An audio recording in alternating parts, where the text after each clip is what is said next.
Good morning, everybody. Our event will begin in a few minutes, so please kindly mute your microphones to avoid distractions. Thank you.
Sobrang agad talaga and nakakahirap yung situation.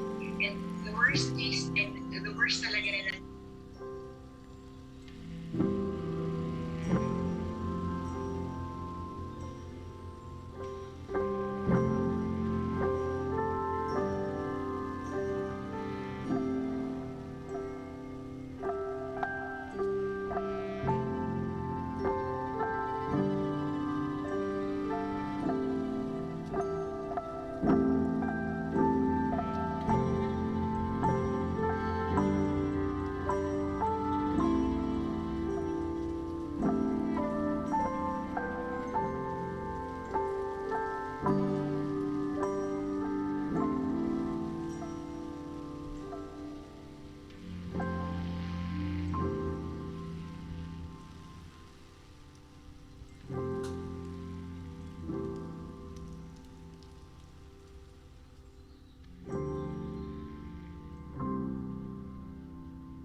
I am in love with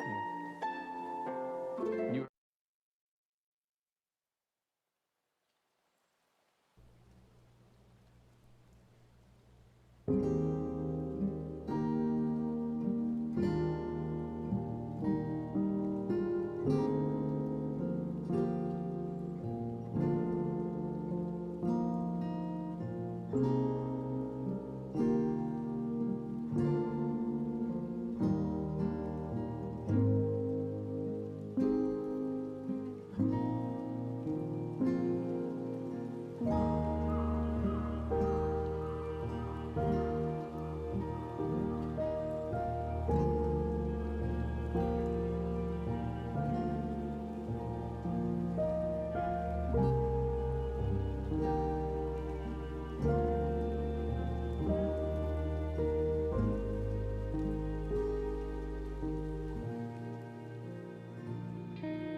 Right, so good morning, our dear participants, speakers, and guests.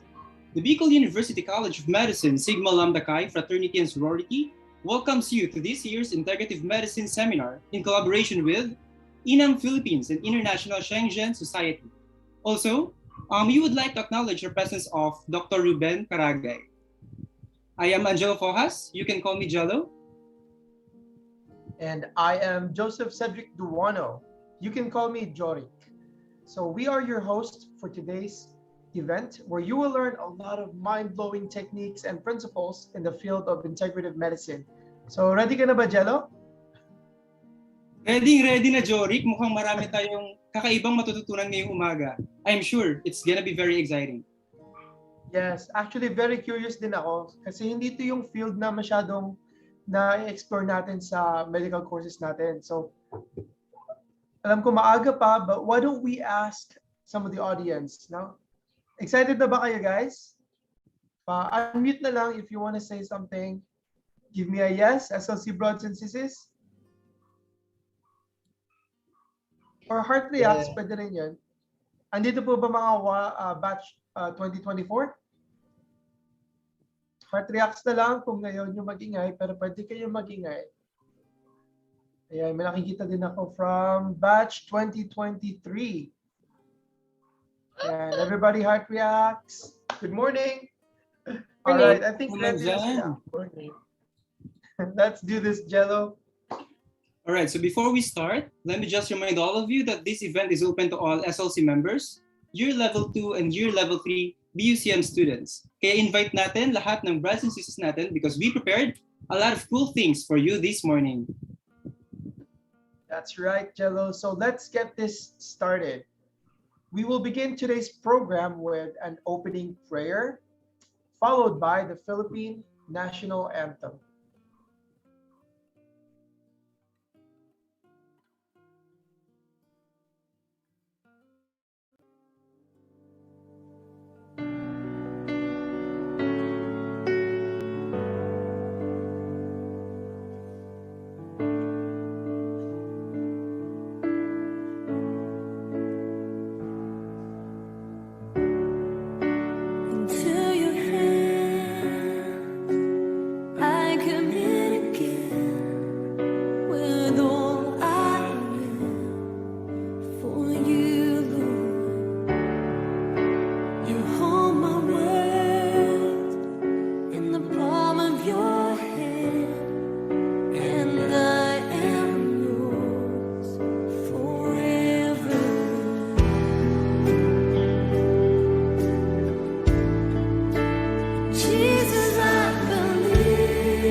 Magiliw, pelas ng silangan, nananap ng puso, sa dibdib mo'y buhay.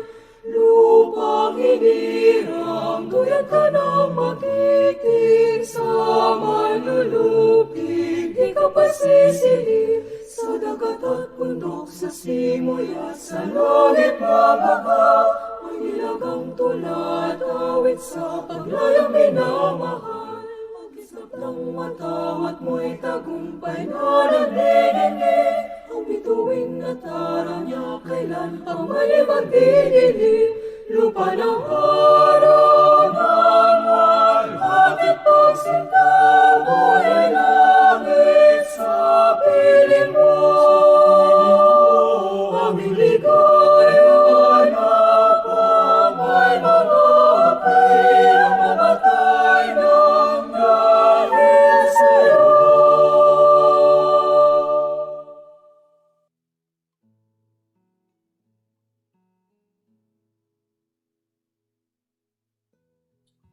Thank you for the warm invocation.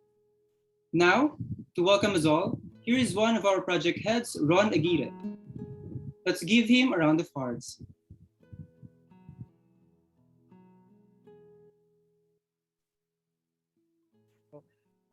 Good morning, everyone. So it's a really pleasant morning seeing you all here. Before anything else, we would like to acknowledge first the presence of our respectable speakers and doctors who will be joining us this morning. So to our guest speakers, Dr. Isidro Sia and Ms. Maria Zenaida Espadero, to our Dean, Dr. Luis Mendoza, our Associate Dean, Dr. Rose Binacion Loraya, our Senior Advisor, Dr. Jerilyn Adviento, to Dr. Ruben Caragay, faculty and staff of BUCM, SLC members, students, participants, partner organizations, and our ever generous and supportive sponsors. Again, good morning. This event wouldn't be possible without you here today. I am Ron Aguirre and I am the co-project head of this event. The Integrative Medicine Seminar Workshop is one of the flagship programs conducted by the Sigma Lambda Chi Fraternity and Sorority annually. It is one of the integrative medicine program wherein the participants are exposed and trained to learn and practice the different modalities of integrative medicine.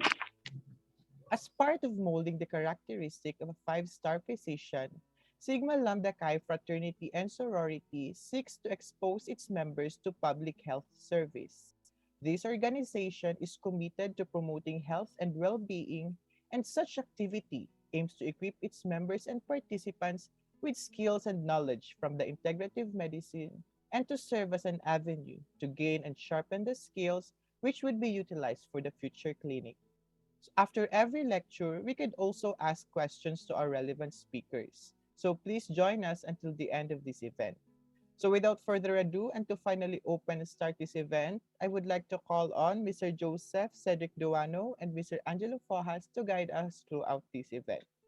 Thank you. Thank you very much, Ron. Alright, so before anything else, meron ka na bang idea, partner, kung ano ang integrative healthcare? A few good ideas besides dun sa mga sinabi ni Ron. For one, integrative healthcare has a distinct approach to care. It involves bringing together complementary and conventional treatment approaches just to bring you the care that you need. Pero konti pa lang talaga ang alam ko besides, definition. But we'll be learning a lot of good things about it today, I hope. Yeah, ako din actually. Kaya wag natin patagalin pa ito kasi for sure, very excited na din ang ating participants. Exactly. So let's bring in our first speaker this morning.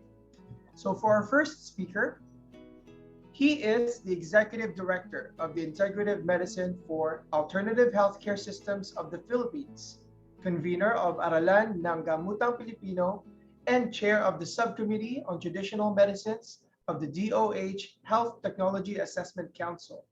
He is a retired professor of pharmacology of the University of the Philippines, Manila, former director of the Institute of Herbal Medicine of UP Manila, former chair of the Formulary Executive Council of the Department of Health, and former director general of the DOH Philippine Institute of Traditional and Alternative Healthcare. His research interests include ethnopharmacology and community pharmacology. He continues to be a community physician for some communities in Nueva Ecija, Pangasinan, and Rizal. Let's welcome Dr. Isidro Sia. Let us all give him a virtual round of applause.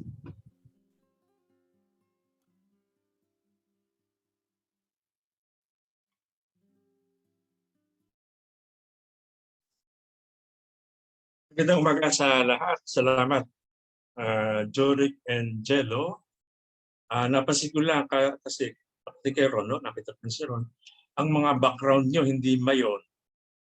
Anong bundok yan? Sige. Okay lang.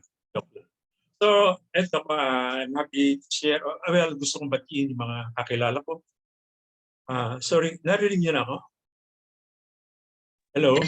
Yes po, Doc. Yes po, Doc. Sige. Very clear. Medyo mahina yung ano ko kasi baka matanggal ako ng aking video, ha?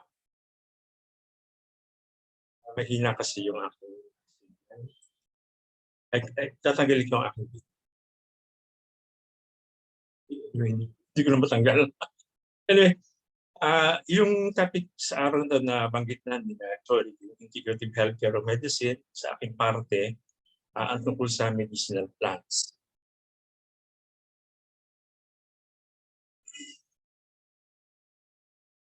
Ayaw gumalaw. Sorry. Okay.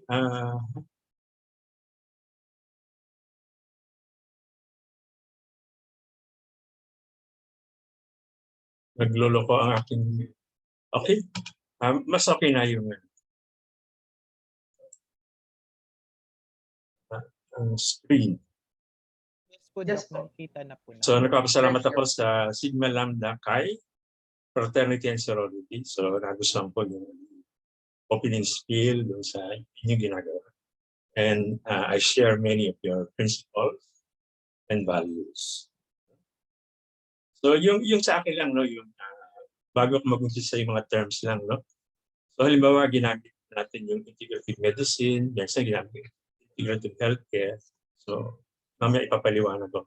So kung tungkol sa plants, medicinal plants, minsan ginagamit herbal medicine o herbs o phytotherapeutics o phytochemicals. Pero ang bias ko ay yung paggamit ng term na medicinal plants. Although hindi naman mali yung herbs o herbal medicine.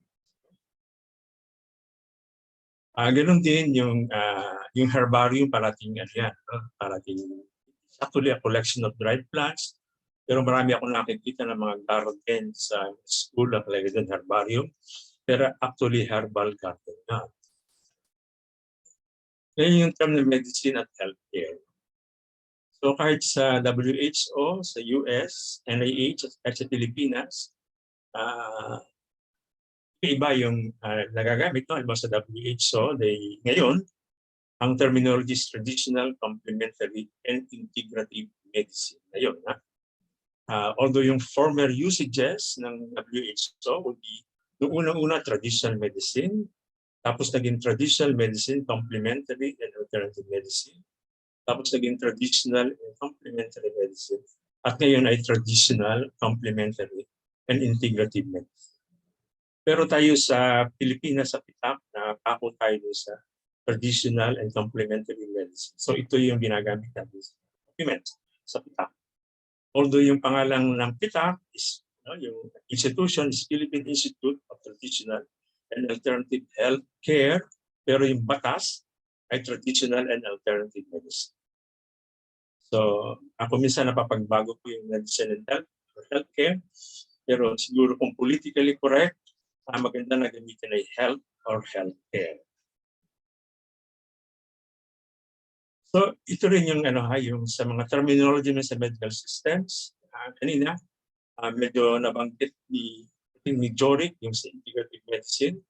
Pareho tayo ng reference, Jorik, no? Yung sa US NIH, National Institutes of Health, National Center for Complementary and Integrative Health. So ito yung definition nila. Hindi ko na babasahin kasi itong PowerPoint ito nabigay natin kay Claire. Salamat pala Claire for coordinating.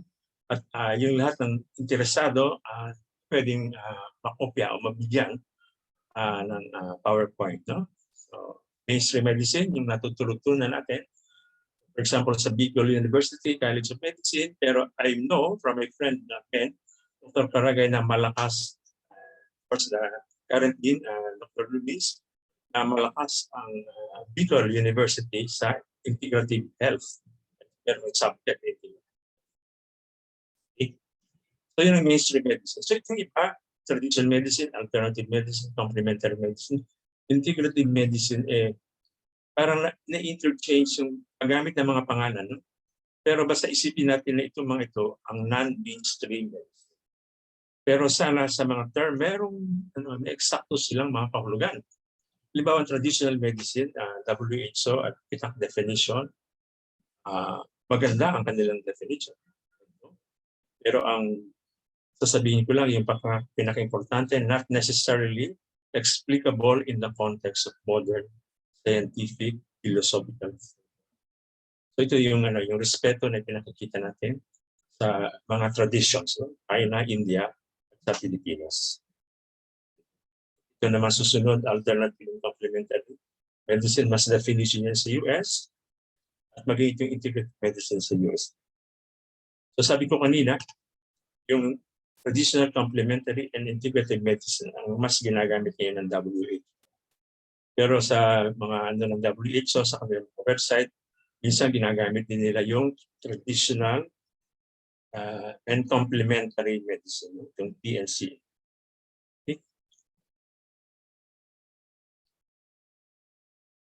So, yun, nabanggit ko na yung mga non-mainstream medical systems. No? So, kung traditional medicine, nandyan yung Philippine Traditional Medicine or Philippine Traditional Medical Systems. Marami, ha? Kasi iba-ibang napakarami nating kultura. So, iba-ibang kultura sa Aita, sa Mangyan, o sa Tugao, may kanya-kanyang medical system. So, traditional Chinese medicine, ito ang pinaka-sophisticated na traditional medical system. And also, sa India, yung Europe. Kung sinasabing alternative medicine, ito yung mas bago pa, naturopathy, homeopathy, chiropractic. Dati sa Pilipinas, dinidefine natin ang traditional medicine, bali FDA ang nag-define ito, na dapat merong 3 generations na gumagamit, no? Sa lolo, ama, saka sa apo. No? So, or about 50 years, traditional medicine. So yung complementary medicine, pinaghalo lang, pero integrative medicine, mas higit yan sa pinaghalo. No? Yung sa slide ko kanina, binanggit ko, merong yung mga naka-highlight, no? mga limang elements, no? Using conventional and complementary approaches together in a coordinated way, patient-focused, the aspects ng spiritual, social, and community, tinitingnan niya. We treat the whole person. Mayroong well-coordinated care between different providers of health and institutions. So, yan ang definition ng integrative medicine or integrative health care. So, pag-ibihin ko lang yung salitang system sa modality. Kasi kung minsan napapaghalo. So, pag sabing system, the principles and the practices, nandiyan lahat. So, meron tayong Philippine traditional medicine, traditional Chinese medicine, naturopathy mainstream. And for Philippine traditional medicine, ang mga modalities with herbs, animals, minerals, food, hilot, bulong, atang, suog, orasyon, prayers, or panalangin.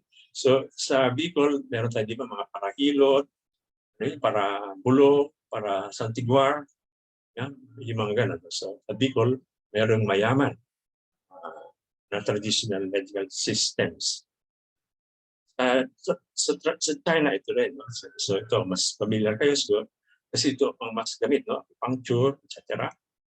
Wina, Qi Gong, meron, I think, session din mamaya sa Qi Gong. Sa naturopathy, no? Ito yung mga natural methods. Pero yung malungkot, yung maraming nating natural practitioners, nagbebenta ng mga supplements. Tapos sa mainstream medicine, inaral natin sa school, ito yung mga modalities. So makikita natin sa mga systems, yung mga herbs ay common na modality, no? Or herbal. Sa PITAC or Philippine Institute of Traditional and Alternative Healthcare, so ito yung mga recognized sa ngayon. No? So medyo ang PITAC nalilito rin kasi merong system, merong modality. Acupuncture and Tuina are only modalities of traditional Chinese medicine. Okay, so the other systems na recognized ang PITAC would be anthroposophic medicine, ito yung latest na recognized, chiropractic, homeopathy, naturopathy, hilot or Philippine traditional medicine, osteopathy, traditional Chinese. So ngayon yung Ayurveda and the process of being. So mapapansin lang natin ito na very heavy and introduced medical systems and modalities sa Philippines. So pupunta na tayo sa topic na sa akin yung plants or herbs. Sa Philippine Food and Drug Administration, ang ganitong kanilang pag-asa. So sa FDA, merong nare-register as herbal medicine, as traditionally used herbal product. So medyo sumikat ito, no? I-register yung Yanhua Chengwen, and dietary supplement or food supplement. Itong mga assessment na ito base sa mga references. Ito ang FDA, nagkaroon ito ng AO. Pwede niyong bisitahin ang website ng FDA para sa registration ng herbal medicine and traditional use herbal products. Yung sa Pilipinas, tinatapos ito po sa herbal food, ginagamit, sinusunod na natin yung practices sa US at sa European Union. So kung herbal medicine, pag sabing herbal medicine, walang pinakaiba yan sa drug. Sapagkat nire-require din yung mga randomized controlled trials to prove the efficacy. Pero kung traditional use herbal product, yun lang, no? Yung may tradition of 3 generations na mayroong beneficial use. Ito namang dietary supplements or food supplements, no approved therapeutic claims kasi walang RCT to prove na yung kung ano man kiniklaim informally. So sa lahat ng yan, yung quality and safety hindi kino-compromise. Even sa cosmetics and food at iba pa mga produkto sa food and drug administration. Sa example natin ng herbal medicine bilang yung tampong, mamaya papakita. Sa traditionally used herbal product, konti pa ang masyado ang nagpaparegister dito. So yan watching when yung sa COVID, no? Mauso yung COVID, pero of course meron ang ginagamit yan according to traditional Chinese medicine principles. Arthritis, isang mga 16 herbs, isang Ayurvedic product for arthritis, and others, konting-konti lang. Pero kung dietary supplements or food supplements, napakarami.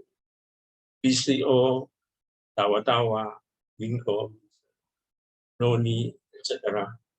Nare-register yan as food supplement or dietary supplement. Mamaya babalikan ko yung tawa-tawa. Kasi iba yung kaso sa tawag. Okay?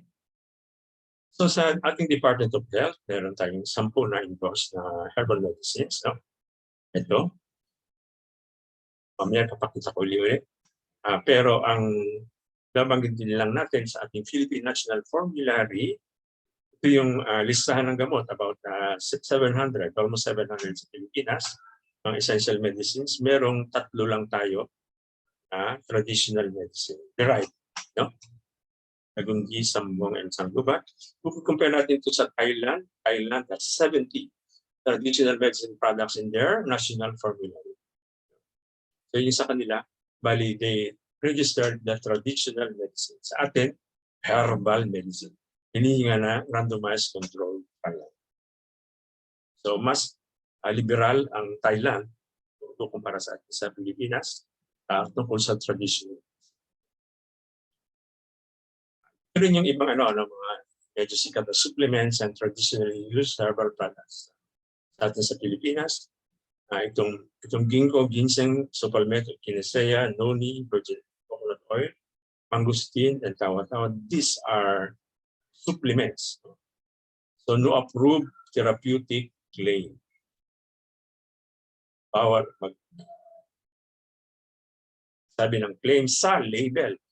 Ang problema, pagka minamarket na, kung ano na sinasabi, yung nabanggit ko na yung arthritis, Kalian Watsengwen, these are 2 examples of traditionally used herbal products. So pwede nilang ilagay yan sa kanilang label, no, for arthritis.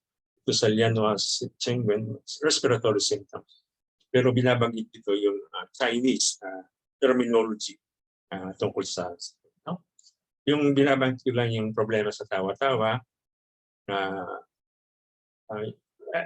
ewan ko kung naayos na, pero nalito dahil may 2 nag-apply. Isa na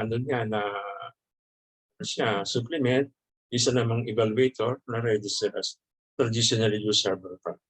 Ito dapat ayusin. Kasi yung tawa-tawa, alam natin na sikat para sa dengue. So alam natin na yung nagpa-register ng health supplement, ng food supplements sa tawa-tawa, ibibenta nila yun as para sa dengue. Diba? Pero itong nagpa-register naman as traditional use herbal product, ang kanyang traditional use, kasi sabi natin, 50 years, dapat may ginagamit ni asthma, pinagkakagamitan, or sore eyes. Pamaayos ang ating regulatory system. Okay? So So isa lang na marami sa ating mga kababayan ang pagsabi natural is safe. Pero hindi totoo yan. No? Natural does not equate to safe. So kumbaga sa nature, mayroong food, mayroong medicine, meron ding poison. So may example lang dito, yung mahwa is a stroke. Kaya yung Liano at Chengwen, medyo naging controversial yan. Kasi yung Liano at Chengwen, merong konting Isidro. Pero anyway, in-approve yun. Ginkgo, potentiate ng activity ng warfarin. Other blood thinners, yung kaba-kaba, hindi dumating sa atin. Pero sa US, maraming nakita na ipatotox. Kaba-kaba, ang gamit sa tradition sa Pacific Islands, ceremonial drink. Ceremonial drink. So, ibig sabihin, kung meron lang kasal o funeral or what, so pag ininom siya, may feeling of well-being. Nung dalhin sa Western culture, yung binenta nila supplement sa US, ininom araw-araw, ano pala, toxic sa liver kung madalas ininom. Pero sa Pacific Islands, traditional is only for punchy, nephrotoxic. Ang punchy o Aristolochia, ang ginagamit yan as fruit. Dito sa atin, yung comfrey, inabot niyan, so hepatotoxic. Pulko, yung POH endorse to, nakaka-allergy kung hypersensitive ka. At yung nyug-nyugan para sa bulate, pwedeng ma-hiccup. So yung traditional medicine, traditional knowledge, base yan ng mga ilang mainstream medicines. So sinasabi na about 40% ng ating nasa mainstream medicine, yung ano yung gamit nature-based. No? So, ito yung example, quinine para sa malaria, galing sa Ona, artemether, artesunate, China ang nagawin niya sa malaria. Sa pharmacology, natutunan niya yung mga vinca alkaloids para sa cancer. Yeah. Pero ang traditional use ng vinca is for diabetes. Kita na isa ng toxic for diabetes. Toxic sa cell. So pinag-aralan para sa leukemic cell. Okay pa na. So cancer. Paxol, cancer, Talis, argitonic. Sa itong drugs, pathomimetic. Sa Pilipinas, nung unang panahon, Commonwealth time, o nung time, ano tayo, nakukunti pa mga gamot. Siguro penicillin, quinine, kunti pa lang. Yung drug development sa atin, abante na. Kasi ang ilan sa ating mga pharmacist scientists, nakagawa ng tiki-tiki, or very galing sa rice. So merong drug discovery and development na sa Pilipinas ng unang. Yan, titignan natin yung DOH endorsed herbal medicine. So nabagit natin na efficacy, safety, and quality ay yung mga criteria dyan. So ito na pakita ulit. So isa-isa, ito yung merong practical aspect ng paggamit. Dahil ito ay bibigyan ko naman sa inyong slides, no?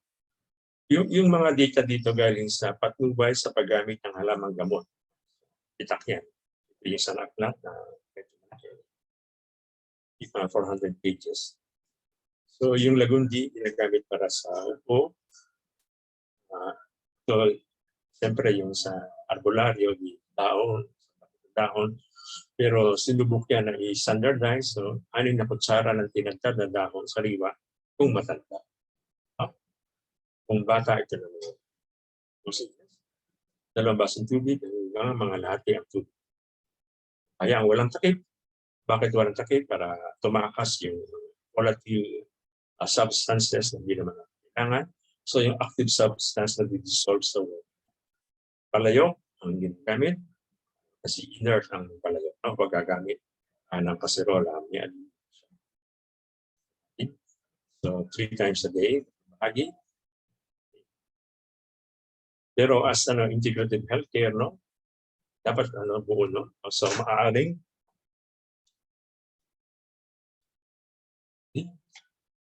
sapat na para sa karaniwang obonar sa common cold, trangkaso, ubo. Dapat alam natin na kung magtuturo tayo sa mga nanay sa ating community project na magpakonsulta sa doktor kung 2 linggo na o hindi pa ang ubo, pati kung nahirap ang huminga ang bata, baka po. So, maaaring hagurin ang likod para maginawaan.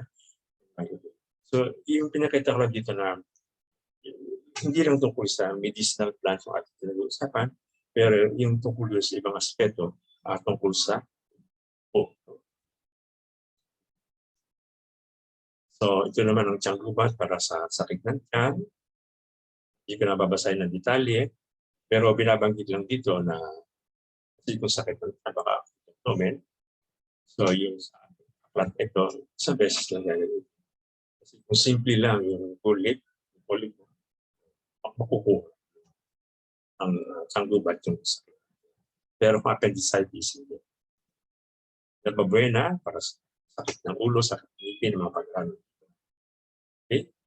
Pero binanggitin dito na acupressure sa may webs pagitan ng hinala at ng tutulo, pwede sa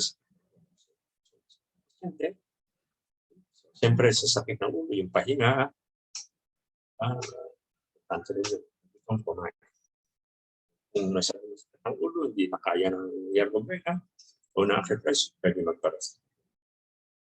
Magpakonsulta sa doktor, yung patuloy ang sakit ng ulo, so, nagayos. Buong pantulong sa pagtulong. Ano natin sa pasyente, tubig ang importante rin. So, 12 glasses of day.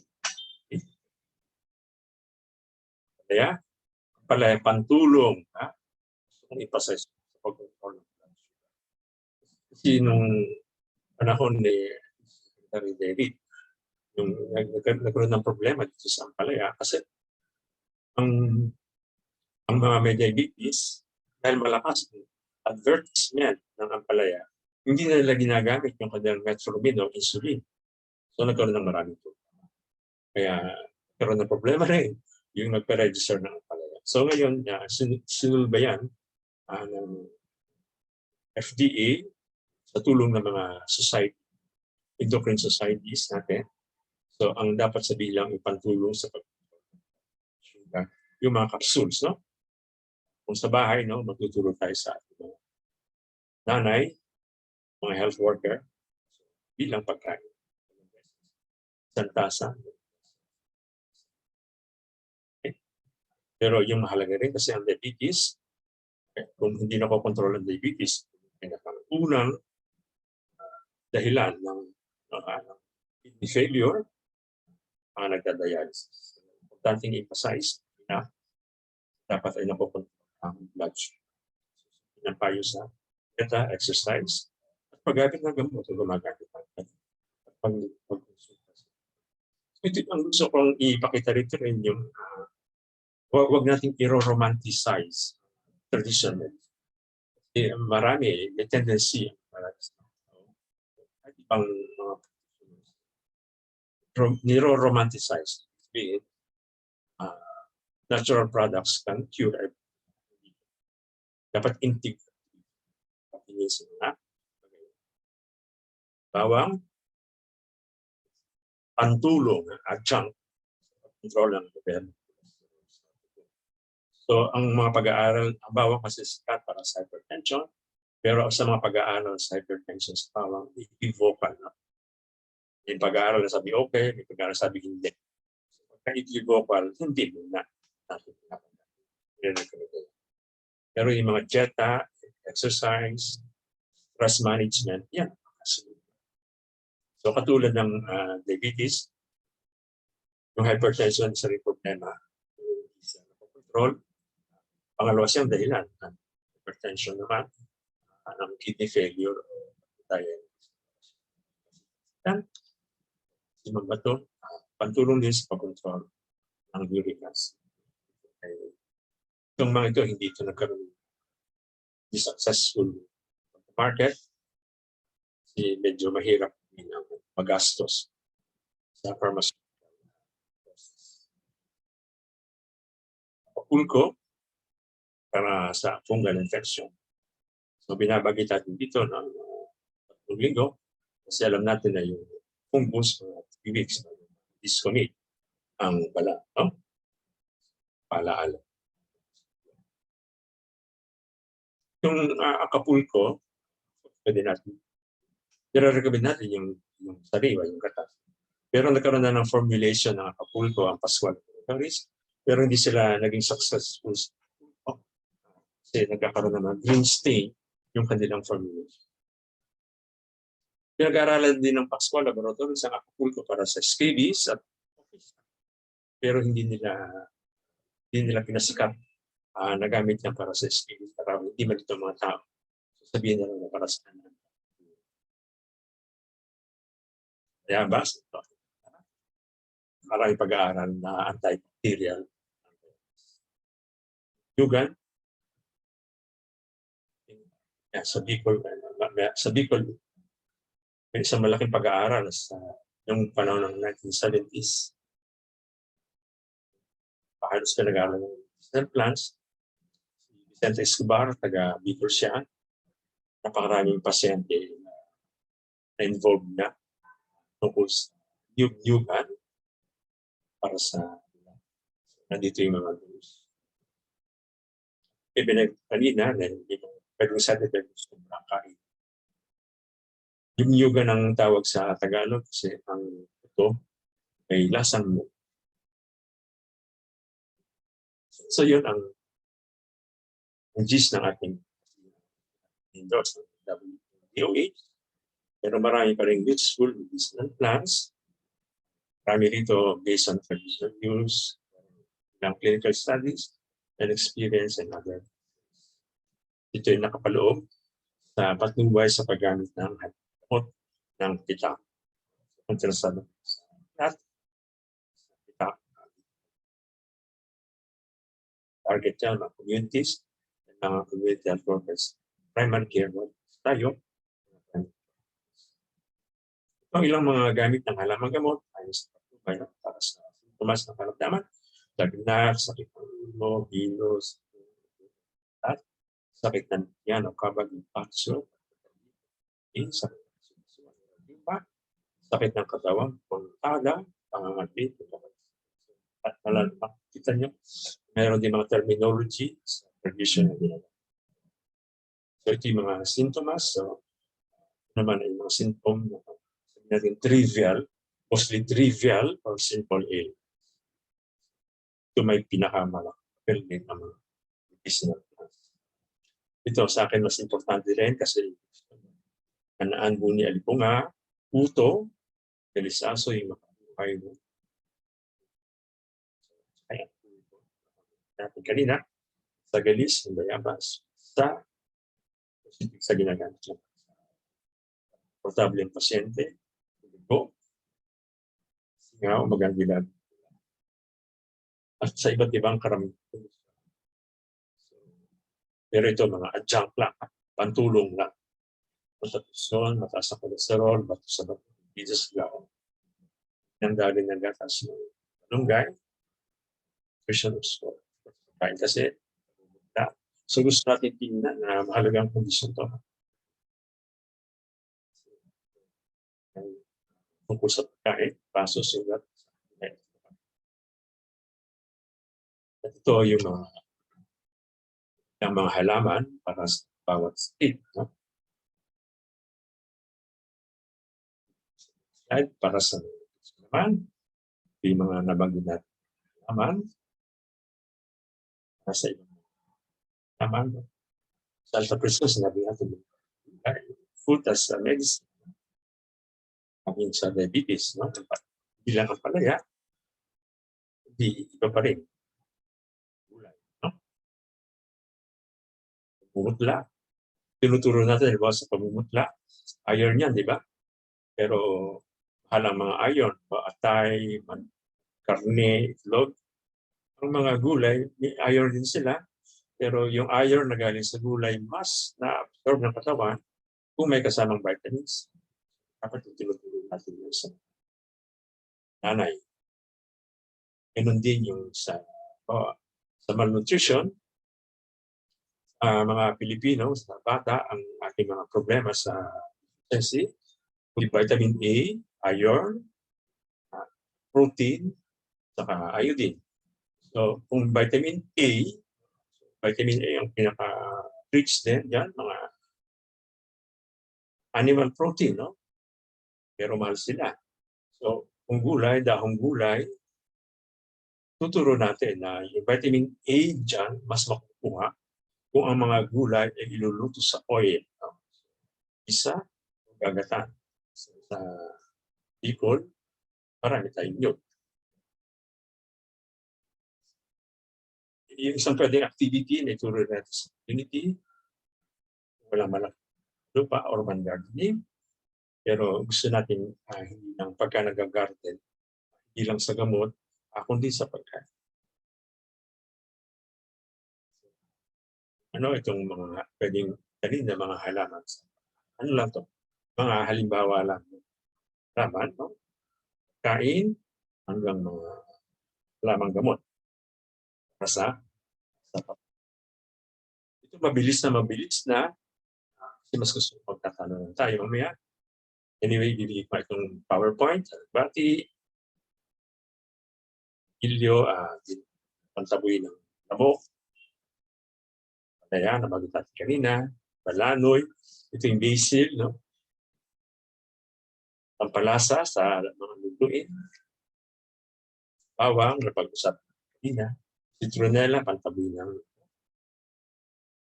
damong Maria, para sa gamit sa boksa. Pag nag-aaral kayo ng upper pang Chinese sa liksip at sa pero sarap itong tortang damong Maria sa Vietnam na tayo na gabling, pantaboy. Pwede yan sa lalaking iba. Matis, diabetes, napakayaman sa vitamin A, vitamin C, paso, pigsab, luwatan ng ay, lupo. Ay baka hindi nyo pala lupo, isalitang pero may pag-aaral na ginagamit. Paparami ng pataas. Luya, ang luya may mga pag-aaral para sa kilo. Randomized control. Pero sa atin sikat, pahit. Turmeric, Ilya, habang, mayana, sa pasa. Anyway, well, yung ano po dito na sa panggagamot, arte rin to, di ba?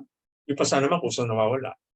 Pero yung bata, pag mayroong pasa o kung ano ba, maganda na mayroong parang ritual o simbolo na ginagamit.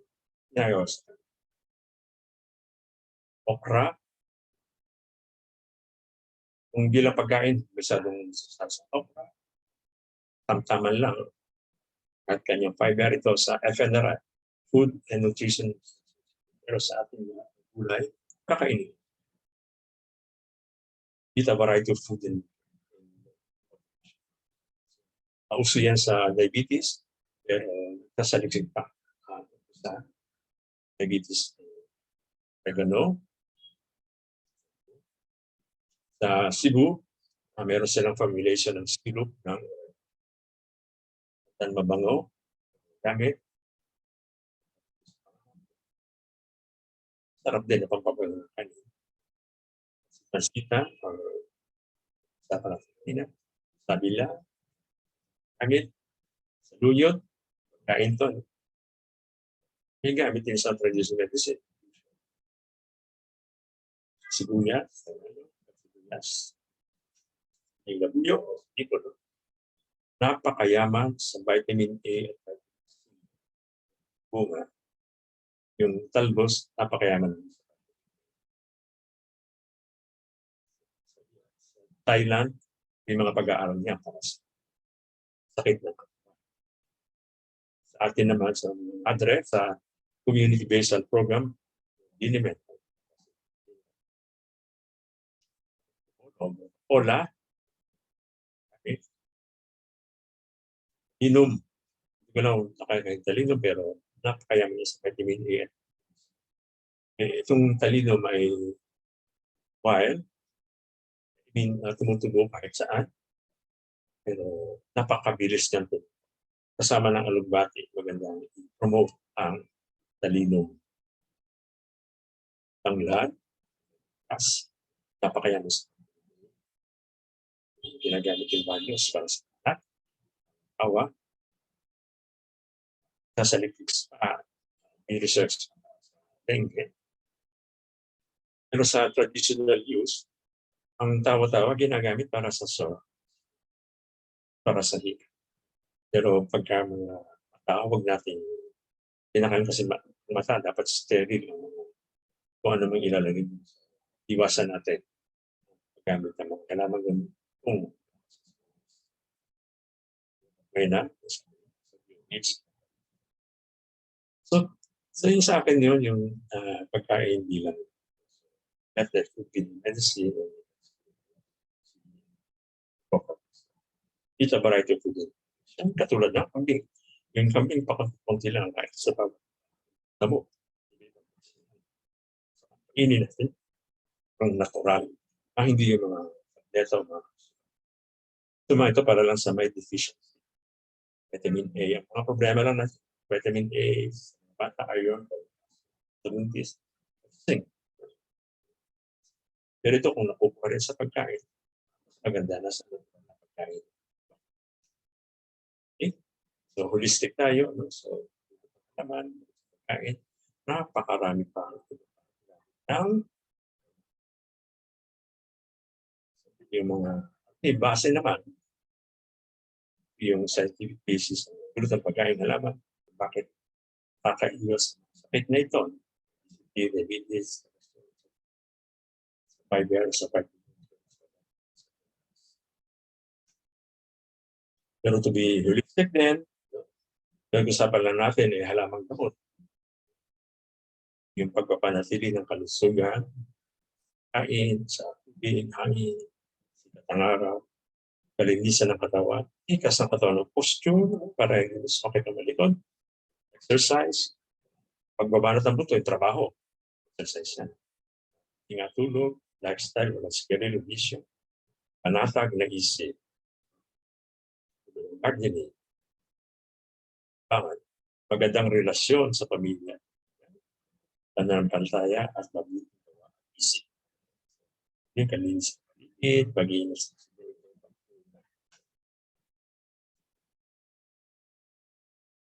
So, bali pang huling slide ko niya. Ito, napag-usapan natin na ang halamang gamot, halamang gamot. Pero ang halamang gamot, isa lang yan sa aspeto ng Western or mainstream medicine. Ito ay surgery, traditional and alternative medicine. Represent lang ng puncture, sa pangmasahe,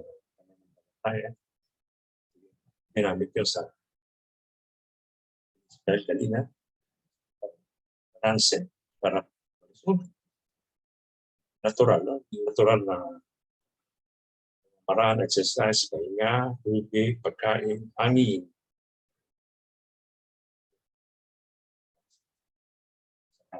So maging ano man, paraan, kapila integrative medicine and healthcare. Natin dapat yan, gamit ay ligtas sa science, abot kaya, economics, at hanggang. Balos, meron kayo mga oras pa. Maraming salamat. Nabalos. Jorik and Thank you.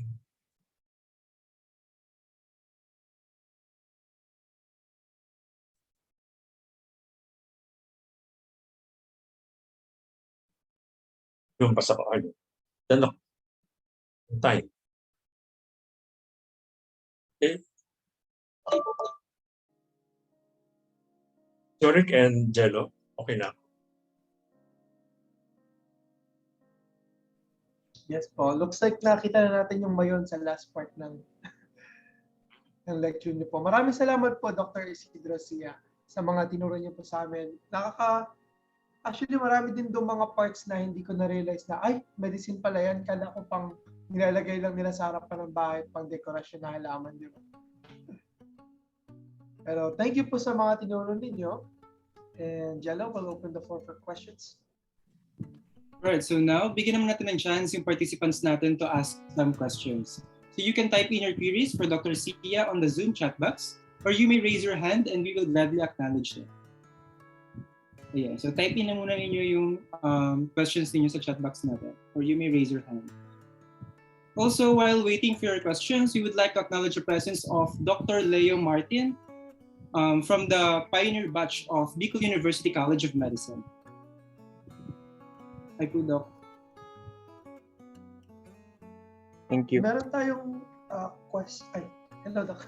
Sorry, meron tayong question na sinend ng one of the participants. For Doc Sia, sabi po nung isang participant, how can we correct the misconceptions about herbal medicine being safer in the sense na natural to kaya walang side effects compared sa pharmaceutical products? Oo. Yung ano ko sa mga pagka nagbibigay tayo ng mga talakayan ng panay mga nanay, no? O sabi nga kasi nga gawa ng Diyos, no? Natural. Pero parati kong binabanggit na sa nature, kung halimbawa halaman ng pag-usapan, meron ng pagkain, gamot, lason, ano? So pag sinabi mo yung lason, familiar sila. Alam nila na mayroong mga mahalaman na lason, may mga tuba.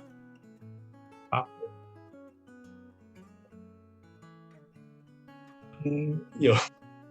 Ay, yun ano ko lang, no? Pero sasabihin ko nga na masyado pang malakas yung span na kung ginawa ng nature, natural, para lang mas maunawaan, pwede tayo magbanggit. Alam nila, para magkaranasan na sila na merong mga instances, halimbawa mga bata, kumakain ng bunga ng jatropa, kalalason, o yung mga kilala niyo yung talampunay na may gamot sa hika, pero inaabuso yan ng inom, no? Yung alak, nilalagyan nila ng pinaglagaan. Sila nagkakaroon ng nag-hallucinate. No? Sa ibang, sa kristal, mga nakikita yan. Yung mga tao nga. Ito ay na. So makakaisip na yung talampunan ilalagay sa atin. Tapos magkakano sila. Lumilipat ng pakiramdam. So ganun, ang rin pagbibigay ng mga halimbawa, meron ng mga alam. Kakasama. Yung iba kasi kung nasa city, hindi sila exposed sa mga laman. Pero kung nakatira tayo sa nayon o sa layo, marami silang alam. O ito, no? Yan. Mga Zurich and Jello. Sorry. Ano? Thank you po, Doc. Nasagot po ba yung question? Okay daw po. Okay daw po sabi ng anonymous questioner. Medyo nahihiya daw po siya mag-speak up. For the audience, pwede po kayong mag-raise ng hand tapos open your cam pa kung gusto niyo magtanong personally kay Doc po.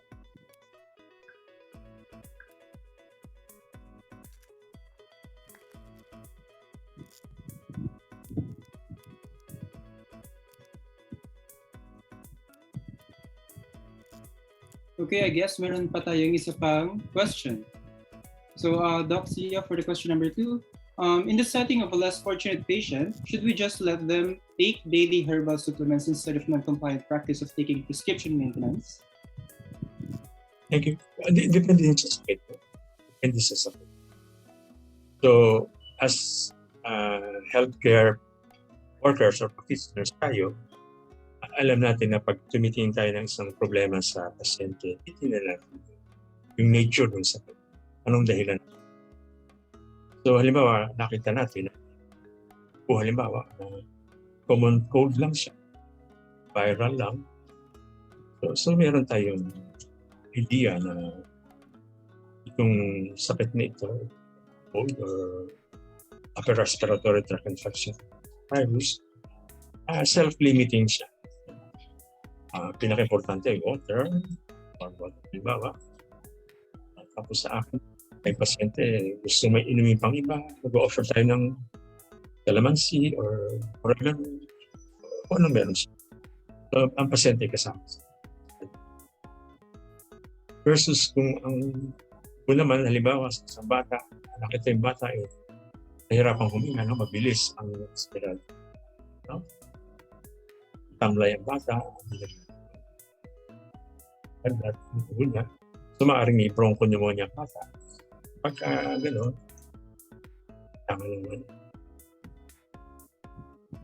so, depende sa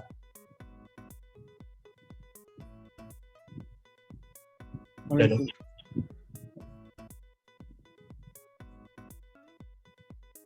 Yung nabanggit mo kanina, no, sinabi ko, hindi tayo nagro-romanticize.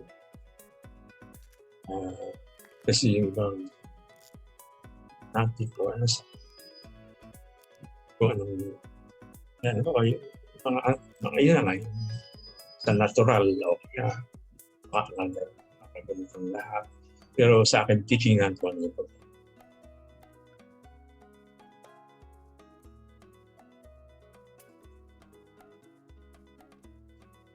So bilang mga manggagamot din naman ang ating papel, na alam natin na-diagnose para meron tayo patang management. Dito, i-maximize natin. Yung nalalaman natin is science. So, effective. Hindi effective. Safe. Hindi safe. Kaya bang bili ng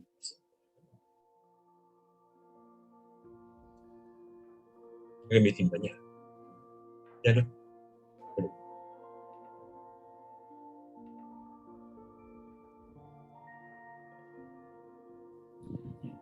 Comment lang po. Thank you po. Yes, Jerry. Siguro yun daw po yung parang point ng ng parang integration of conventional and integrative healthcare para may option, di ba, for people who can afford specific pharmaceutical medication. Tama po ba?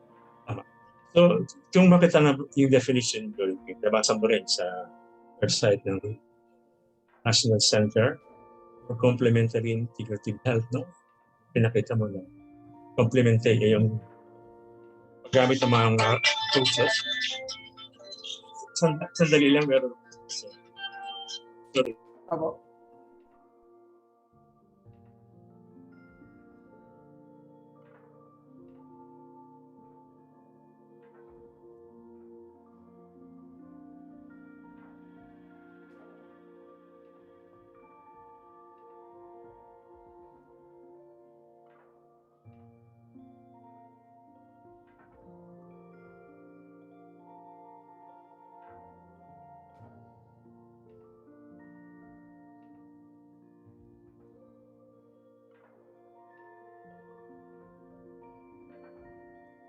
All right, so while waiting, we would like to acknowledge the presence.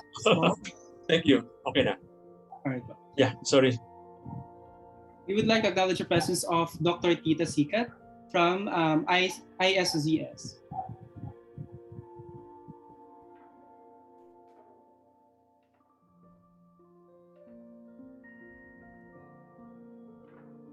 Yun na.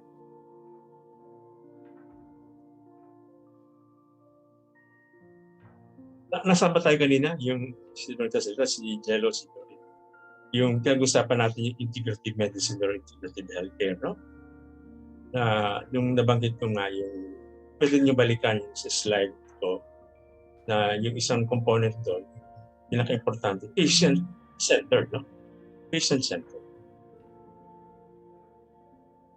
So, kasama sila sa sa management ng sarili. Binanggitin doon na pwedeng gumamit ng combination ng mainstream medicine at traditional medicine. Tapos, meron tayong mga criteria, no? Dapat safe, dapat effective or beneficial, accessible, acceptable. Hello? Sorry? All right, good. Doc, thank you po. I guess we have another question pa. Ito po. So, what are your thoughts on miracle berry for control of diabetes and miracle fruit or calabash? Yung kalabas, bali may mga pag-aaral na ginagawa sa Davao, no? Pero wala pang mga conclusions. Yung maraming mga lumalabas na gamot sa rin. Sabi mo, may miracle berry, hindi kilala. Pero nandyan na rin yung ipon, nandyan din yung taba, okra, yung binababad sa gabi. So, yung sa mga karaniwang sakit, ang mga tao, nakakarinig o nagsusubok sila ng kung ano-ano, no? Ang gamot. Pero ang sa akin, yung may mga dapat gawin na ligtas naman plus is importante na dieta, sa exercise, sa stress, yun, no? At merong yung options, Western medicine o sa mainstream medicine, anti-diabetic. Yung metformin, libre naman sa center. Pero kung yung pasyente, yung kanyang kondisyon ay kanya ng insulin, mag-i-insulin. Tungkol doon sa mga halamang gamot, nabanggit, ang gusto ko lang sabihin, may tulong siya. Halimbawa sa traditional Chinese medicine, pagka merong yung nararamdaman na sa atin sa modern medicine na tinatawag na diabetes, talagang binobomba nila ng mga gulay, ng mga green leafy vegetables, saka mga cucumber, kundol, patula, upo, yung cucumber family, saka ng mga grains at saka beans. Yun ang Tapos yung sa iba naman, yung okra, lipas. Malalaman natin, no? Sikat na sikat yung binababad yung okra, damag, sikat na sikat. Kahit yung guyabano, no? Sikat na sikat din, no? Para sa diabetes, hypertension, at saka sa cancer. Pero with time, ay hindi pala. Kahit yung sinta, o tinatawag na siya. So, maging yan ay Western medicine, herbal medicine, kinakailangan natin tingnan sa pamamagitan ng mga trials, no? Kung talaga sila nga ay effective. Yung sa mga ubo, tayo lax lang. Kasi yung ubo naman marami sila. Basta tangiinin para sa ubo ay ligtas. Sa akin, kung ako, mga pasyente ko ay gumagamit. Sa tingin ko, wala namang pag-aaral. Pero ligtas naman na inumin ang halamang gamot. Hindi sa akin, okay lang. Inumin nila. Pero kung pag-uusapan na yung mga sakit na delikado, katulad ng diabetes, baka hindi kaya ng alternative lang. Sa ngayon, for me,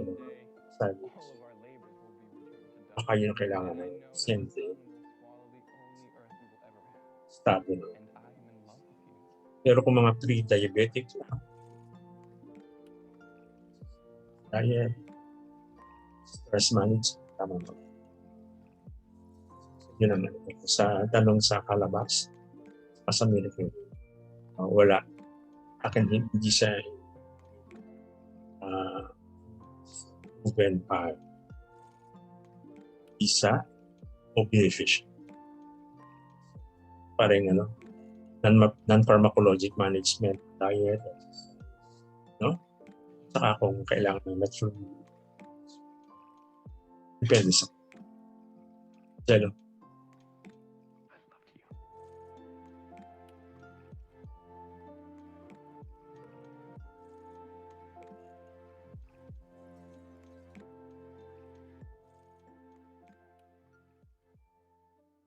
Alright, thank you po, Dr. Sia. Again, we would like to acknowledge the presence of Dr. Tita Sikat, the president of ISZS. Doc Sia, I guess meron pong ano yun, follow-up question po yung regarding po dun sa miracle fruit or calabash. Why are these miracle fruits considered or called miracle po? And are they FDA approved po ba? Yung pagpapangalan, depende yan sa pagpapangalan. Babanggitin miracle fruit, yung calabas, babanggitin na tree of life, ang coconut, advocate sila. Yan. Pero yung miracle berry o yung miracle fruit or calabas, hindi yan mga rehistrado bilang gamot. Hindi ako familiar kung merong tea formulation o miracle pero pagka sila na-register as supplement, ibig sabihin walang naipakita na pruweba na sila ay effective. Kaya no approved therapeutic claim. So yun ang proteksyon ng FDA sa mga maglagay sa label ng no approved therapeutic claim sapagkat walang mga studies kita na sila ay may therapeutic benefit. So kung bibili ng ako dinidiscourage ko yung paggamit ng mga soup. Tapos kung yung natural naman na gagamitin, palabas, hindi ko rin siya nire-recommenda kasi masyadong maganda ang palabas. Ganda. Hindi sinisira ang peste. Kaya ibig sabihin meron siyang substances. Kung sobra ang iyong gagamitin, maaari. Ganun ang sa pagtingin sa label.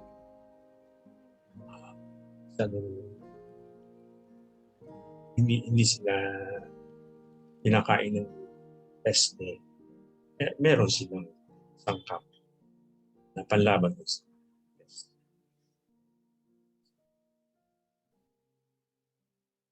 Yung sa akin, sa probinsya kasi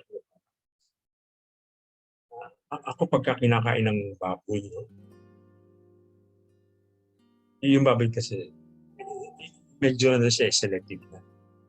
Sorry, hindi man yung kaning baboy. Pero ano ba yung mga dahon? Kasi ako, pagka nag-o-offer ako pagka hindi ko kilala yung halaman, Integrative, ino-offer ko sa baboy. Halimbawa, siyempre yung mga kangkong, kamote, kinakain niya ng baboy, Pero yung talbos ng papaya, kasi nabasa ko sa FNRI, Food and Nutrition Research Institute, papaya, maraming vitamin A. Buka ko naman ito, pero napakapait, Pero nung iyan ako sa baboy, kinakain ng baboy ang pero hindi niya kakainin yung mga ibang mga halaman na halimbawa, yung lagundi hindi niya kakainin, sambong. Bakit nila kakainin? Mano naman ang amoy. Pero of course, natin? May certain degree na dapat may potency. Of course, kaya ang lagundi, sambong inagagamit po at saka bakit sa bato. Pero alam mo yung talagang laso ba yung tuba, hindi ang kakain. Iba kasi, Basta kinakain ng ibon, kakainin ko. Pero yung ibon kasi ibang ano yan, ibang digestive system. Okay. Na medyo malapit sa so yun ang ano pa lang sa kaya nagtuturo. Well, sorry. Thank you po, Doc. So I think we have until 10:25 for question and answer. May isa pa po tayong tanong from Shane Borbor, one of our students sa BUCM. Alam niyo daw po ba, Doc, about Bluternati or ginugol ko siya to give some context. It's Clitoria ternati, or known as Asian pigeon wings, blue pea, butterfly pea, which is iniinom daw siya as a juice and ginagamit for diabetes. Is that accurate daw po to claim those things? Yung sasabihin natin sa diabetes, walang pag-aaral. Pero as a beverage, medicine beverage, yung binagit ko rin natin kanina, eat a variety of in moderation. So, pagka gusto mo siyang gamitin na beverage, hindi lang siya. Marami siya. Marami na yung ibang beverage.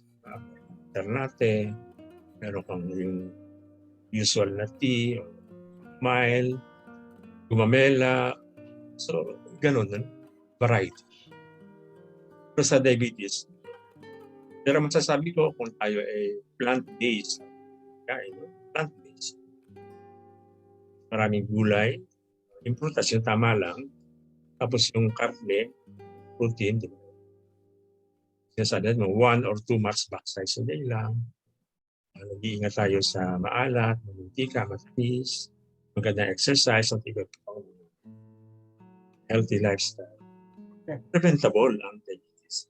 Preventable ang diabetes, preventable ang hypertension, preventable ang cancer. Malaking bagay ang plant food.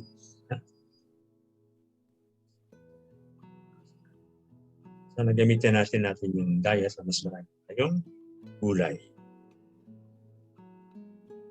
Sorry, Jello. Thank you po. Doc, may isa pa pong pahabol na question from an anonymous sender. Doc, do you have any idea on the government's action dun sa studies or scientific researches on 10 DOH-approved herbal medicinal plants seen so far? Seen so far, lagundi pa lang po yung nakikita namin nasa capsule form sa market. May 10 halaman gamot doon. Kaya kita kanina, lagundi, sambong, sangguba, yapapena. Yung 4 na yan, dati meron. Lahat yan ginawa ng tableta. No? Ginawa din ng tableta or nyugan, pero napakahirap gawin, kaya hindi masyadong pinursu. Ang palaya, may yan, capsule form, pero ang daming iinumin, no? So sa ngayon, yung ito successful, no? Yung lagundi at sambong sa market. Lagundi, tablet, sambong. Yung iba, hindi na ma-market. Although, pag-endorse ng Department of Health na sila ay mabisa dahil sa pag-aaral ng UP, National Integrated Research Program in Ms. Tumatagal na pag-aaral noong 1977 pa isa support ng DOST. So, yun, kailangan ng kung sa tanong niya na kahit si Secretary Javier nung buhay pa, parating yung bakit hindi dumadami yung ina-market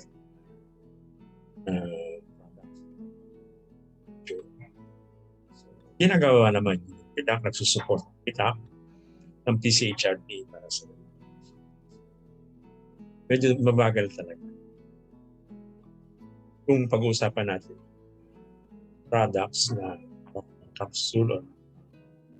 Kung kumpara natin, sabi ko kanina sa Thailand, sa kanilang sa Thailand Formulary, National Essential Drugs, meron silang 70 na traditional medicine. Kasi sa kanilang batas, dapat yung National Essential Medicines List, 10% dapat doon ay traditional. So makikita mo yung political will, halimbawa ng Thailand, suportahan ang mga ganong klase. Jorik.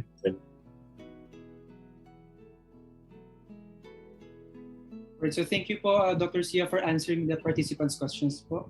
I guess we can proceed na. Yes. So we would like to extend our gratitude to you, Dr. Sia, Isidro Sia, for your service and time with us today. And now, to present the certificate of appreciation to Dr. Sia, let us call on Miss Claire Dino.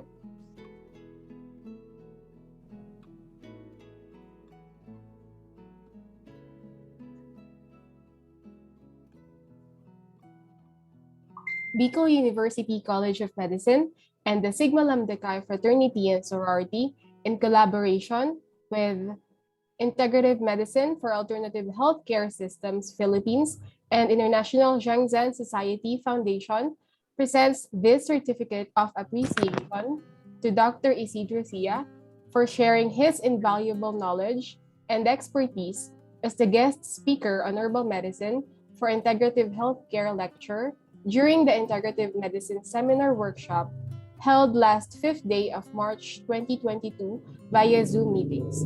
Signed, Claire Dino, Project Head, Ron Peter Andrew B. Aguirre, Co-Project Head, Mecca Bettina Viola, SLC Arcon Vasilisa, Dr. Jerilyn Adviento, SLC Senior Advisor, and Dr. Luis Domingo Mendoza, Dean, College of Medicine. Thank you. Thank you, Claire. Nakita rin tayo, Claire. All right, so may we request everyone to turn on their cameras for the photo op with Dr. Sia.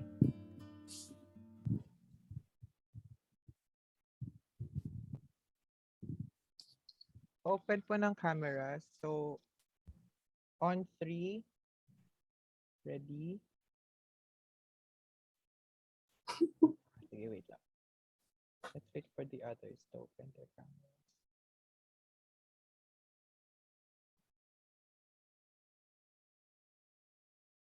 So, 2 frames po tayo. First frame. 1, 2, smile. Next frame po. 1, 2, smile. Yan. Okay na po. Thank you. Thank you. Thank you po. Oh, huwag niyo muna off yung camera niyo, guys. Stay on lang. Kasi, meron tayong fun activity bago tayo mag-move on sa next speaker natin. Okay, may nag-off. Okay, patawag natin si Andre for this quick activity para ano tayo, alive. All right, but before that, Jorik, we would like to acknowledge first the presence of Ms. Michelle Magsaysay Bascon from ISZS. Hello po. Hello everyone. Hello. Pasensya na lang wala akong camera kasi unstable yung connection ko. Thank you That's very okay much po. for inviting me.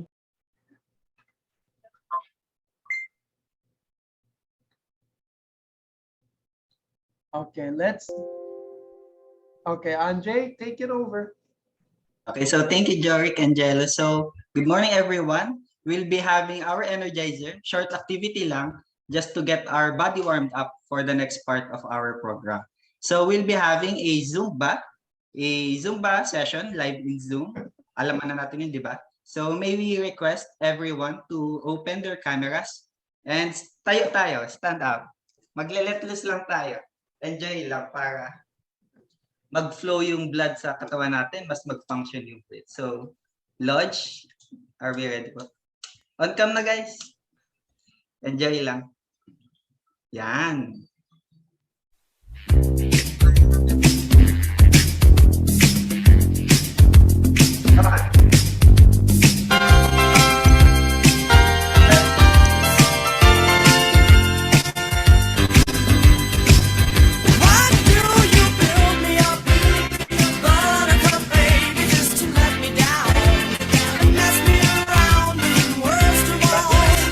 Never call baby when you say you will. But I love you still. I hate you.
you lang. Talaga, grabe. Sa mga nag-participate, sana Thank you. nag-enjoy kayo. Alright, so thank you so much, Andre, for that quick energizing activity. Ayan, mukhang ready na nga ang ating participants for the second part of our program. So without further ado, let us now introduce our next speaker. Thank you, Jello. Okay. Before we introduce our next speaker, we would like to recognize the presence of Dr. Faye Lauraya. Welcome po. Morning, everyone.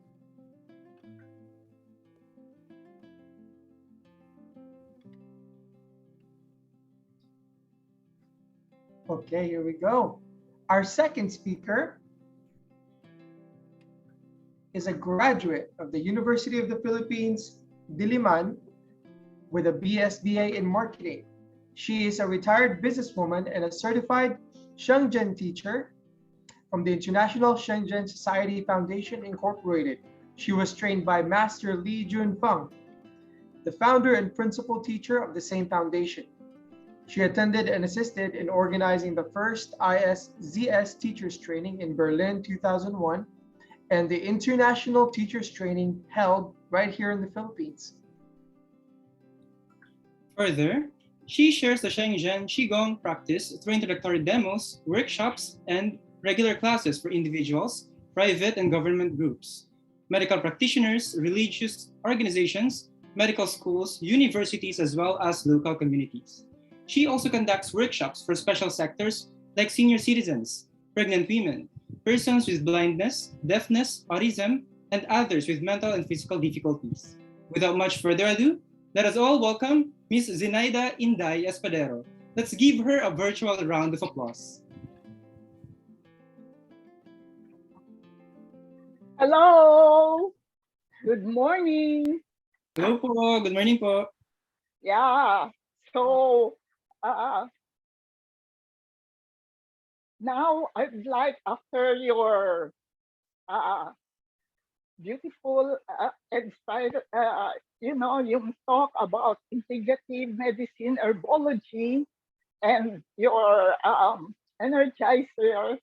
So now I will introduce to you another modality of integrative medicine, and this is Shenzhen meditation in motion and stillness. And what is Shenzhen? Shenzhen means literally it means sacred truth. And what is sacred truth but unconditional love or open heart? So this Shenzhen practice is a kind of, you can say it's a kind of Qi Gong, but it's more than that because it has contemplation. So what is Qi Gong? Qi, as you know, or those who are not yet familiar with it, Qi means life force, vital energy, and Qi always comes with love. Because Qi originally comes from the universe, from heaven. So all living things here on earth and in the universe has Qi. So as we do this practice, we connect, we merge with the energy of nature, of the universe, of heaven, and also our fellow men. So to be able to understand this or to appreciate this, the best would be to experience it. So I will show you how it is. We'll do it together, but first, after the exercise, the Zumba, maybe we can, have some little warm-ups first, just to relax our body, because Schengen emphasizes on relaxing the body, calming the mind, balancing the emotions, and opening the heart. Because when our heart is open, we are able to exchange love with nature, with others, with nature, with the universe, and most especially with heaven. And heaven gives us back the energy, or heaven gives us energy back to us, to strengthen us, to empower us, to be more compassionate. So let's do some, like most of us are now in the Zoom. So let's wiggle our hands now. Let's do it together. Just relax the hands, fingers, and then shake.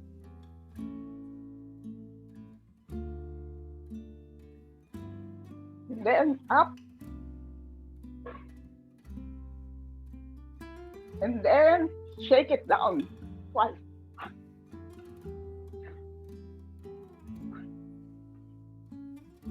Next, we move our shoulders backward, forward, and then forward.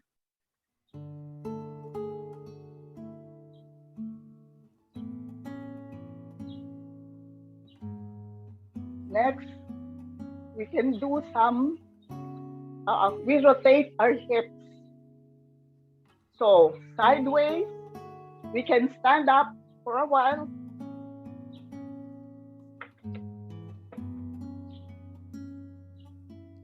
So, sideways, slightly bend your knees, right? And then backwards, and then sideways, and then forward, back, side, back, side, forward. Other direction, side, left, back, right, side, forward. So like your hip is forming a circle.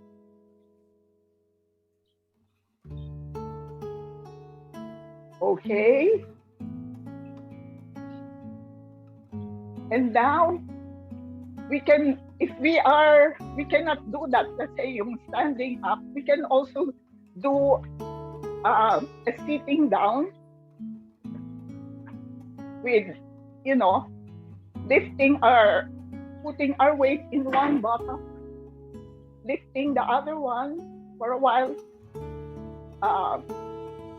stretching this side, the left side, bringing the right shoulder down, lifting the hip up.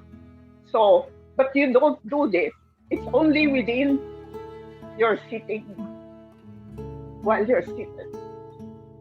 So this one you can do while you're doing the computer or watching a webinar or listening to something. So you can just do this anytime, anywhere. So after some warm-ups, let's do, after we settle down,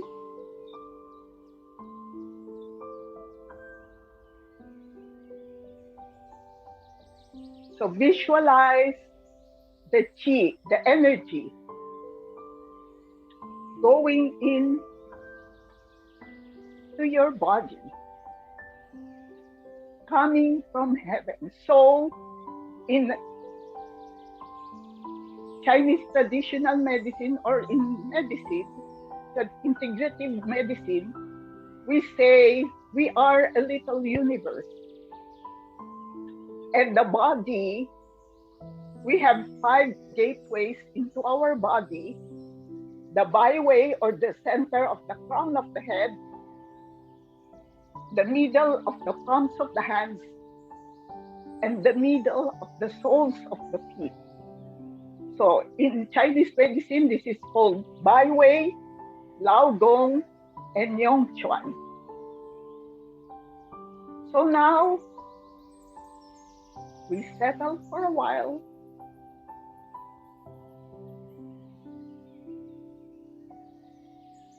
Feel energy entering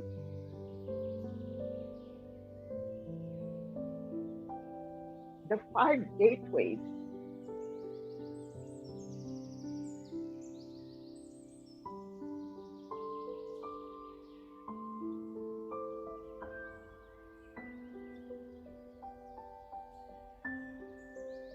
So we relax our body.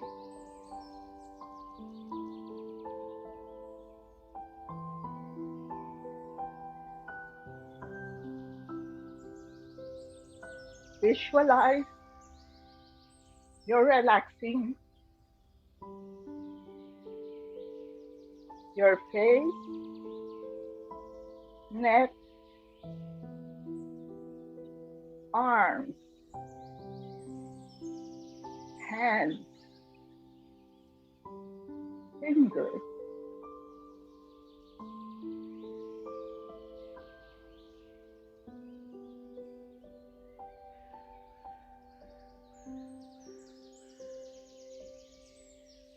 And now we relax our torso.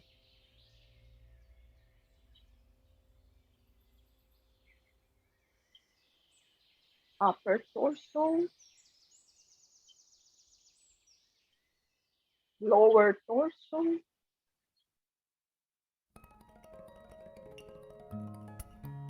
thighs, legs, feet.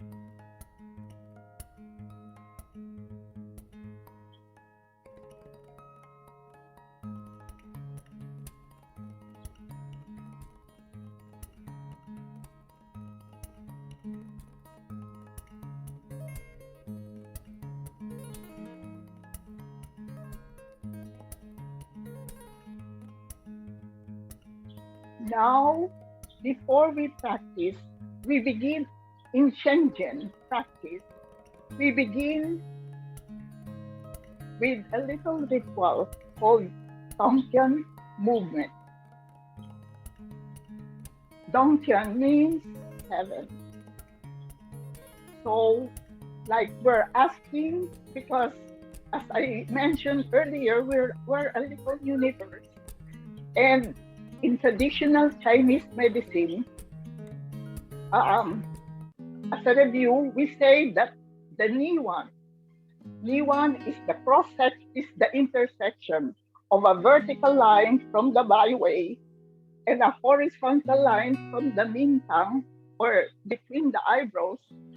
The intersection is called the Niwan, which symbolizes heaven. And the area around 2 inches below the navel is the Dantian, the storehouse of Qi. And we're connected down.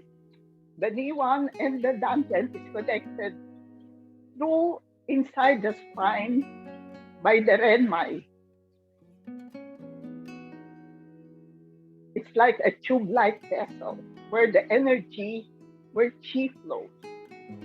So now we do Dongtian movement. I will show it to you first. So we bring our heads together and then open our hands. We blow to purify ourselves, to purify our hands. And then we put our head, we lift our left hand up to our forehead, our right hand below the navel to the dantian. And then we sweep down, going through the face, the neck, the torso, down, and then left hand over the right with the tips of the thumbs touching each other. Why do we put left over right? Because left hand symbolizes the left side of our body, symbolizes the spiritual aspect, and the right side of our body symbolizes the physical aspect.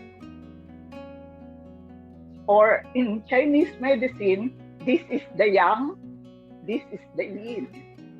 And the reason why we put the tips of our thumbs touching each other, it means that us as human beings, we give love to an empty world. So again, let's do it all together. So we blow.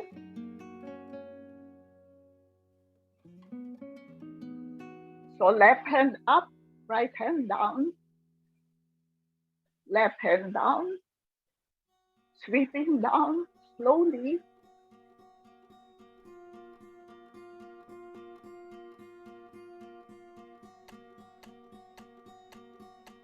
With the tips of the thumbs touching each other.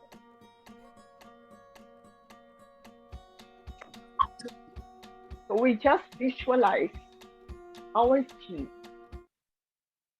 We visualize our body, or we relax our body.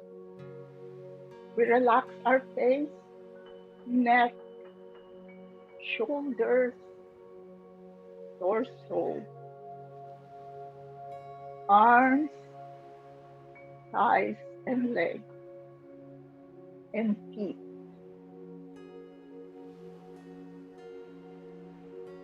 Doing this movement, we are asking the help of heaven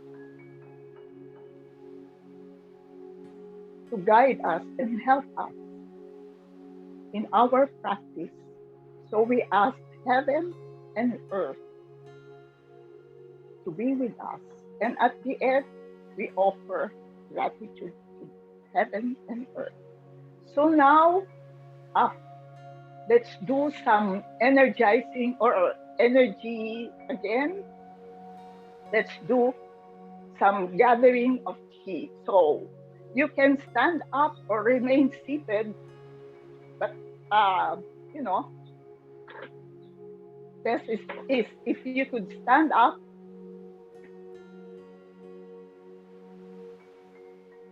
Legs shoulder width, feet flat on the floor, parallel to each other. So just relax.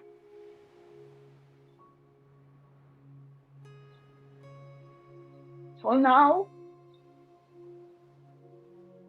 I'll show you the body movements and then let's do it together. So first, we open our arms, our hands, relax, and then we turn our hands. Our arms are relaxed, not straight, but relaxed, elbows slightly bent, palms facing up, fingers apart, and then up. And then as we reach the head level, we slowly turn our hands, we flex our hands towards our head. And then we flex and bring our hands down in front of our body. So again, inhale as our arms go up. Exhale as we bring them down.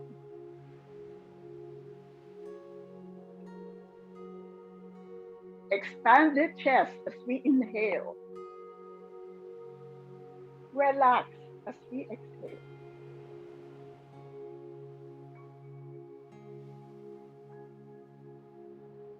So as we bring up our hands, we scoop or get Qi from nature, from the universe, from heaven, and we bring this into our body, down into the dantian, the storehouse of Qi.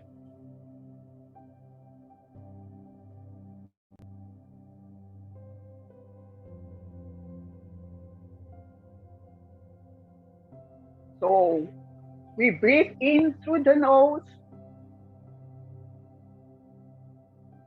and we breathe out slightly through the mouth.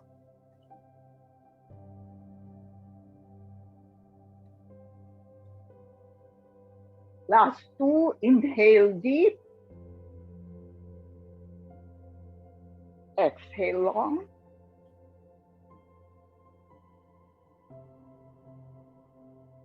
Inhale deep. Exhale long. And then relax your body, arms relax on your side.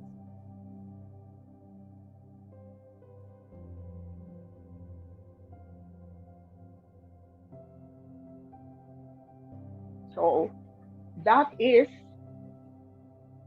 called, it's a form, it's called gathering of Qi. So you can do it standing or you can do it sitting down. Or even lying down. So now we'll do another standing for a while as we stretch, energize our body for the day. So again,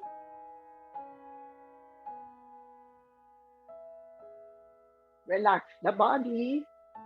The feet can be a little bit wider. See where you are balanced. And then your feet can face a little, sideways, just a little. If you want to get your balance, so it's a little bit like that.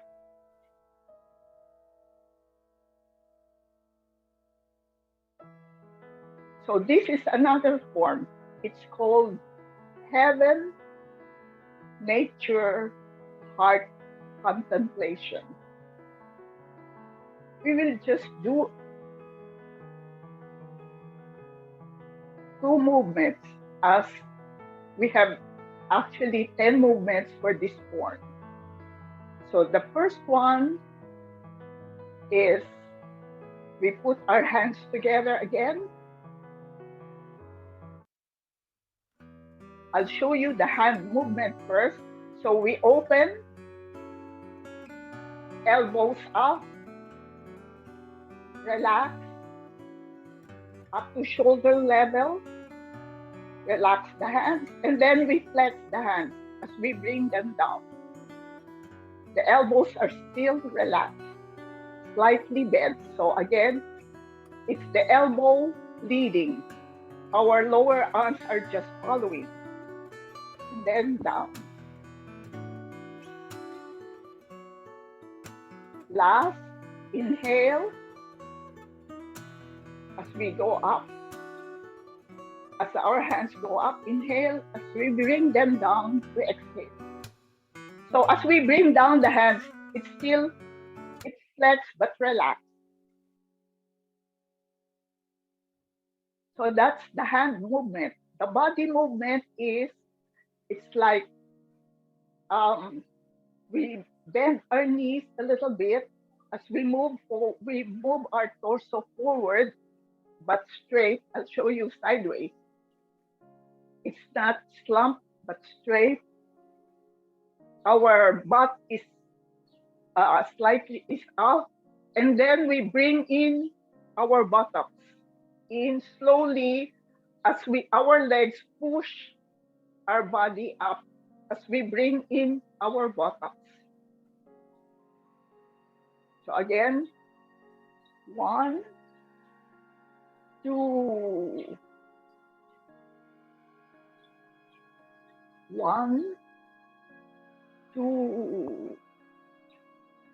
So inhale as we bend a little bit. Exhale as we go up. Inhale. Exhale. Relax the chest as we inhale. Expand the chest as we exhale. Relax. Expand. So now we do the hands and body together. So get your balance. Ready? This movement is called boat rowing in a stream of air. It's like we're rowing a boat. So ready? Begin. 1, slowly bend your torso as we slowly raise our hands, release. Bend the knees. Bring in the buttocks as you go up with your knees pushing you. So inhale, exhale. Inhale, exhale, last. Inhale, exhale, expand the chest.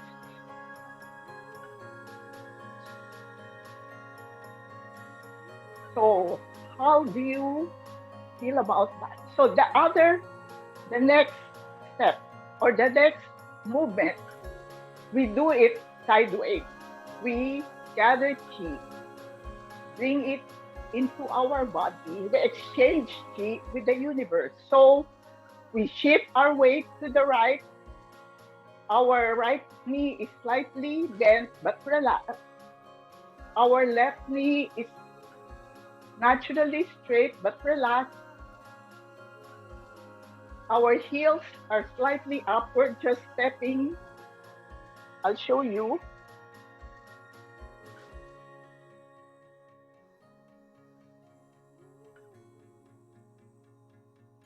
Heels slightly up. So it's like this. No? That's the hand movement. Anyway, so first we shift our weight. So it's the body first, body movement first. So we bend our knees. So our hips is on the right, upper torso and head on the left. Our head, chin slightly up, or here it's normal as we raise it up slightly. So we bend our knees. So here both are bent, and then we shift our weight. And then bend, shift our weight. So the hip is as far as you can. So bend the knee up. So you stretch this one, you squeeze the other side. You contract the other side. Bend, up.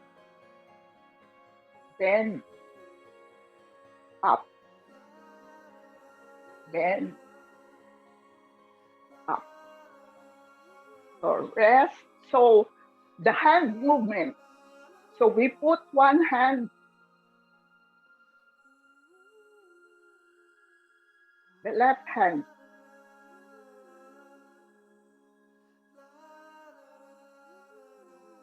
The left hand is, the elbow is slightly out. The hand is relaxed.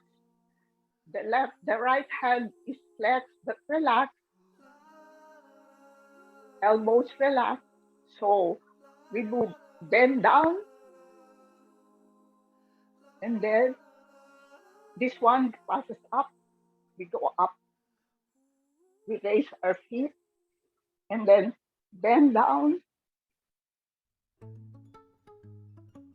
and then up. Bend, up, bend, up. We don't look down. Our head is just, we raise our head,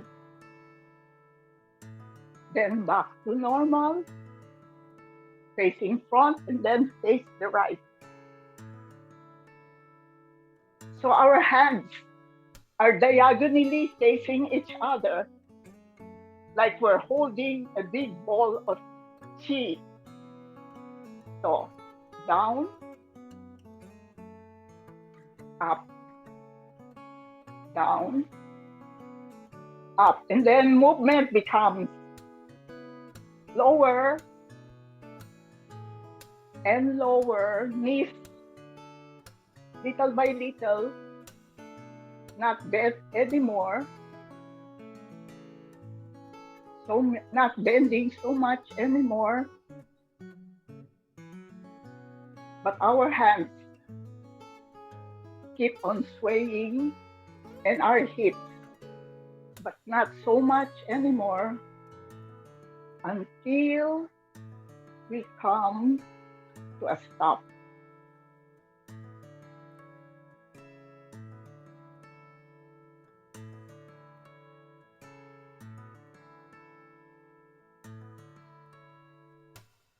Rest. How do you find that? Okay ba? So whatever you can, I mean, don't force your body. As you practice, you will gain more energy. So now we will do something. We will do a form or a movement, which is sitting down. After doing, something standing up, okay, let's sit down.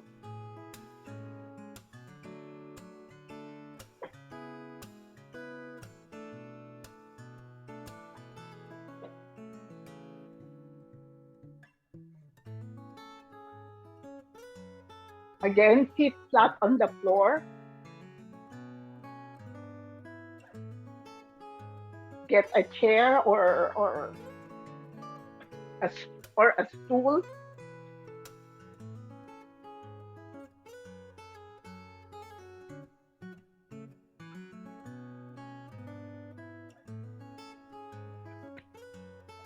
We sit halfway only from the chair. We don't lean back. We sit halfway. Feet flat on the floor.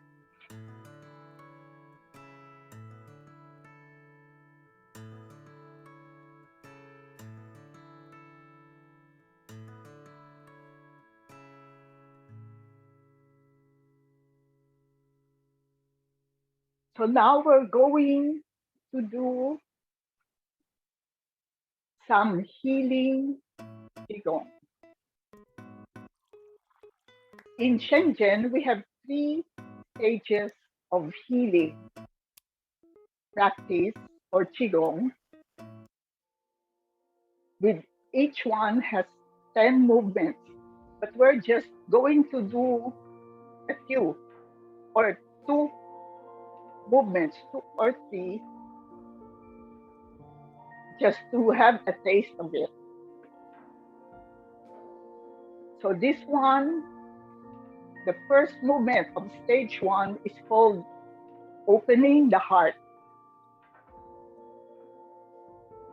So now what we're going to do is move our hands forward up to knee level,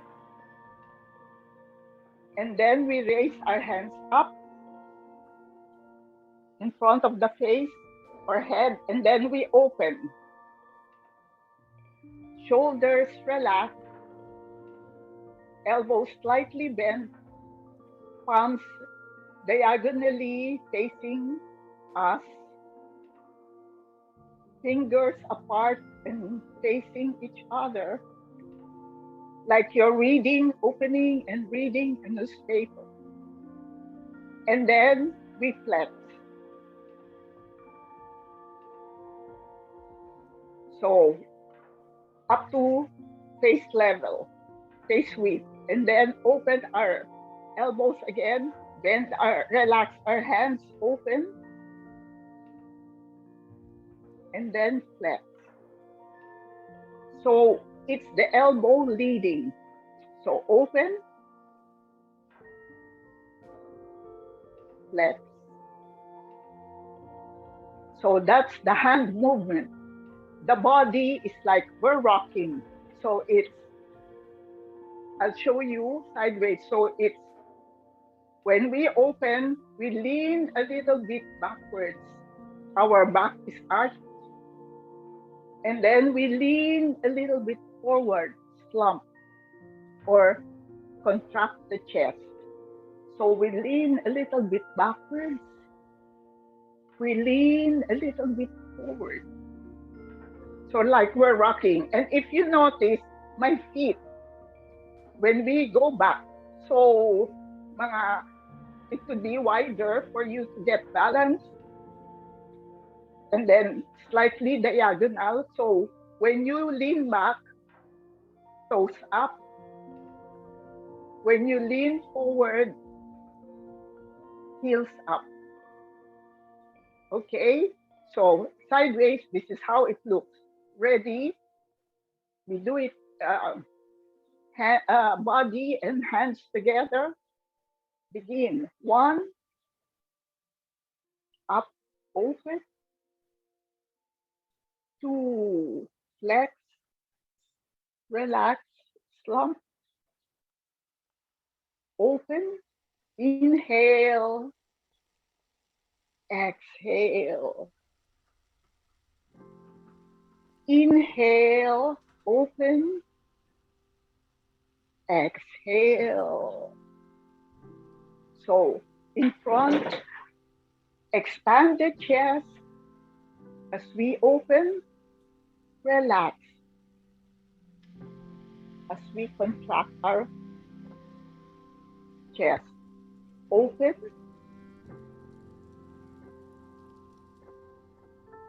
contract, relax, expand the chest, relax the chest. Inhale, exhale, last. Inhale, exhale. And then go back to normal position, open. Bring down the hands together and then down.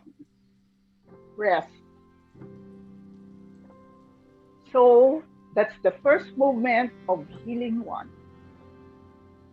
Now we're going to have one movement of healing 2, the second movement. So this one is to massage or to energize our torso.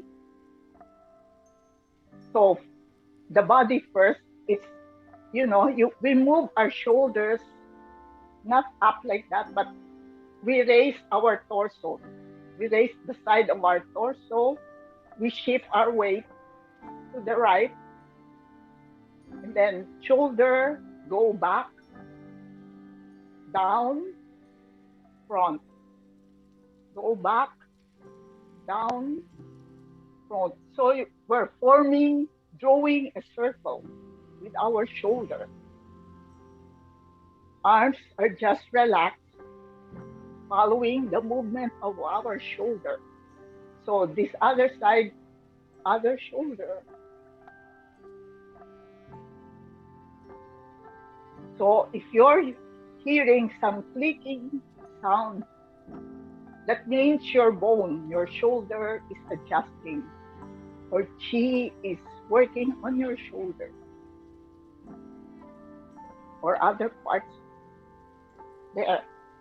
So, but we do this alternately, actually. The form is done alternately. So it's like this. If you notice, it's the torso that's moving. We're twisting our torso. The shoulders is just helping us to twist.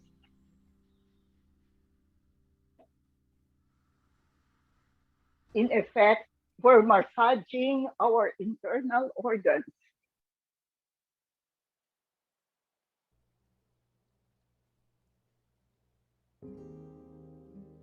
So if you feel like burping or coughing,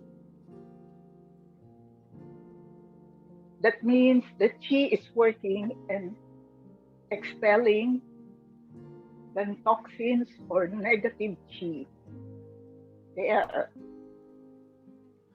So that is the body movement.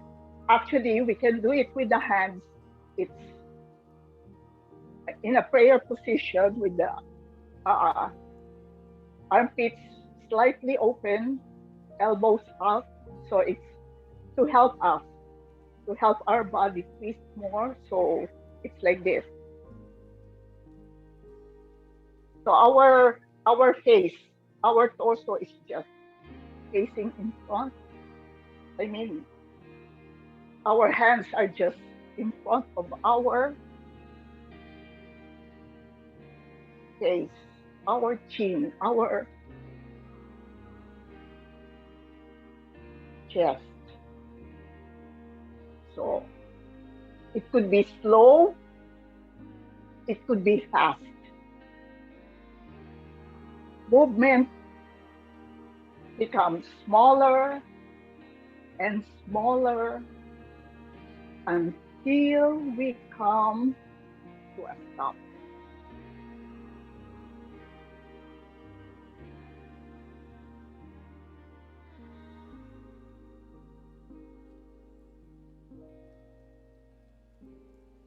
Then closing movement, 1, 2. That is number 2 of healing, stage 2. Actually, it has a second part, but let's just do the first part first. How do you find it? Feel your body. Now, as we rest a bit for the next movement, let's just feel our body. Do you feel a warm, tingling sensation? Do you feel some aches? So if you feel warmth or tingling sensation, it's the Qi working inside your body. And if there are some pains, it's the Qi trying to remove the blockages. Because there's still resistance from the blockages. So little by little, as we practice, the blockages get removed. So now the next movement or another form that I'd like to share with you has a poetry. Actually, all Shenzhen forms, we have several moving and non-moving forms. And each movement has a contemplation, wherein while you're doing the practice, especially if you know it already and you automatically, you just close your eyes and feel your body, you can reflect on the contemplation, or you can listen to the contemplation. Now, I'm going to show you or introduce to you another form, which is a very basic Shenzhen form. called Awakening the Soul.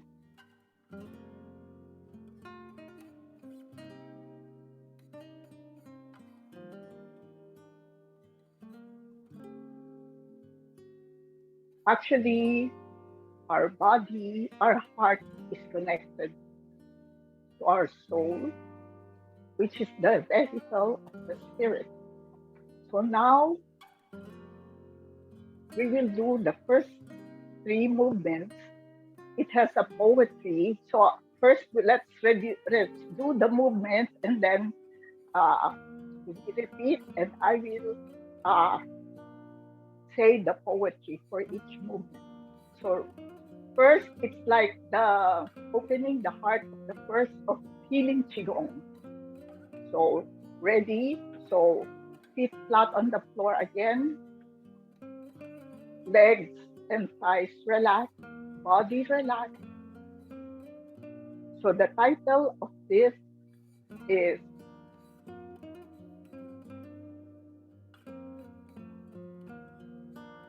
Heaven is Opening the Heart.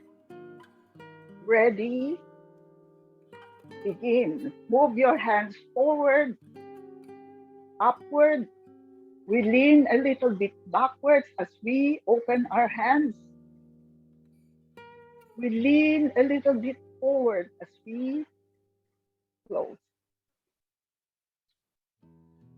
Inhale, we open, we expand the chest. Exhale, we slump or relax our chest, or bring in our chest. Inhale, expand the chest.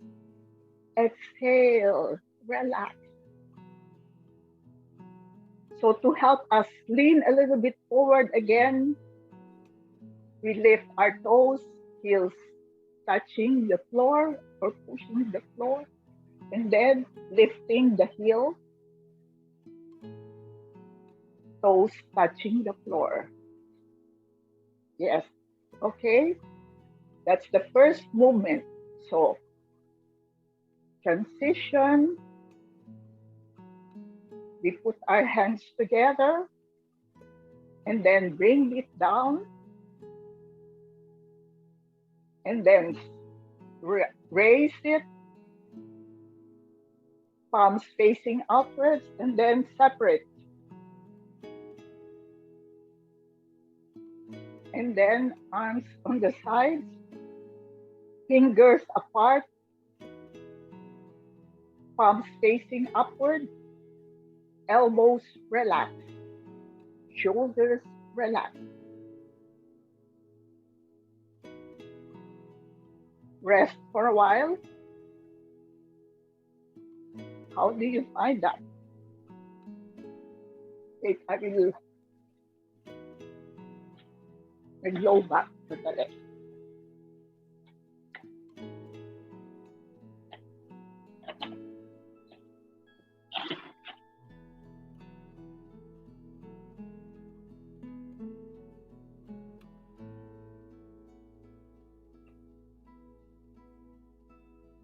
So when we raise our hands, when we raise our hands, so elbows is not straight like that, but slightly bent. If your shoulders are painful, you can bring your hands down or slightly down, or if you're tired, so you can bring it down like that. Because this one, we're opening and receiving Qi from the universe, from heaven. So the Qi goes in through the byway from heaven and the universe. It goes in through the byway and the palms of the hands, and the Qi from the earth goes in through your feet, through the Yongchuan.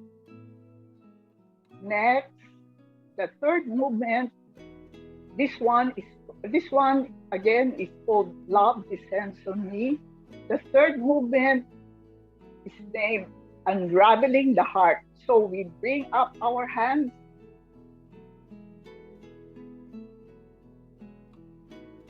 And then diagonally facing each other, we flex our hands, bring it in front of our chest.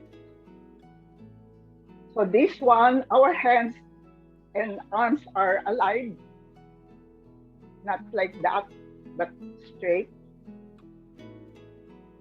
Not far from the chest, but near, but not touching the chest. So this one is called unraveling the heart.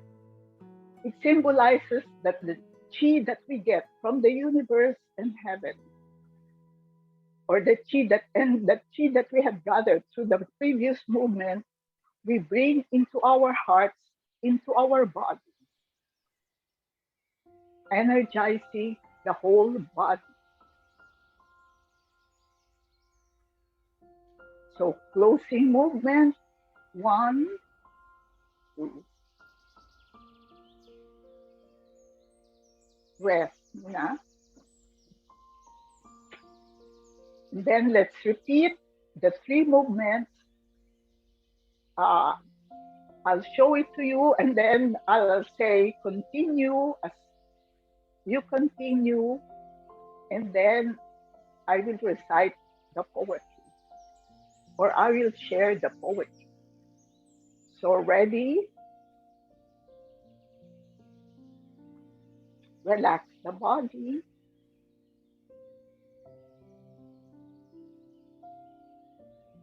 Awakening the soul. First movement, opening the heart. Begin. 1, move our hands forward, knee level. As we lean back, we raise our hands. We open. We flex. Continue. Inhale. In the core of the soul that yearns to be free, shines the light of a gentle moonbeam, piercing the daunting darkness of illusion, lightly caressing the heart open to see. A sky so clear, air so refreshing, it is so familiar, though still a memory. Questions arise. What lies beyond? Is it just a moonbeam? Will it stay a wish? Nourished by intention, blessed by sweet effort, with a little bit of faith and a pure sense of wonder, ever so gently, ever so slowly, the moon of the heart is revealed. Transition, open, flex, hands together, praying position, down, turn, bring up, and out. Love descends on me. Like a trusting child at the moment of birth, I receive the love that descends. I am bathed in the nourishing kindness of Qi. I believe in the gifts of the universe. The moonbeam is now a sure shaft of light that stills the chatter of my doubting mind. I revel in the love that embraces me. I am safe. I am fearless. I know I am ready. May the heavens guard the opening of my heart to see the clarity that is my core. In that knowledge is my courage. In that strength lies even more. Next, unraveling the heart. Begin up and then down.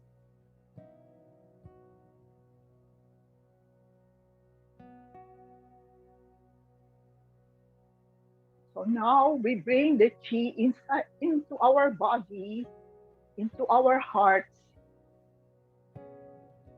energizing, refilling our body with positive, loving Qi and removing negative Qi from our heart, from our chest, our whole body. The knot in the heart is the feeling of smallness, that we know what's fear, shame, or pain. It is slowly unraveled, so gently undone, setting the heart free to move once again. In the silence of the process, beneath the feelings of smallness, within lies the wealth we find and reveal our own understanding, compassion for ourselves, the foundation of a heart that is healed. Relax and listen to the stirrings of the heart. Be ready for that wave of recall when we delight in the pleasure, in the knowledge and treasure, the freshness, the awakening of the soul. Closing movement. 1, 2. So, how did you find that? That's the 3 movements of an 8 movement form called Awakening the Soul. So just relax, and that.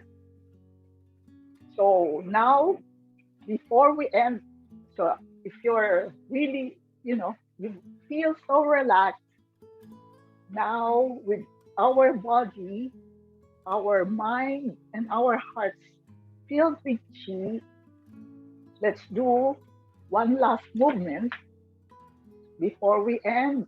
So we just stand up.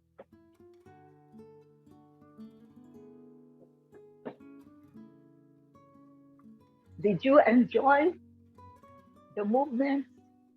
While doing this movement, I forgot to tell you, visualize that you're just playing and that, have the happy disposition or joyful disposition. So now, being happy, being joyful, being full of energy, we raise our hands up and then we laugh. Enjoying, releasing everything.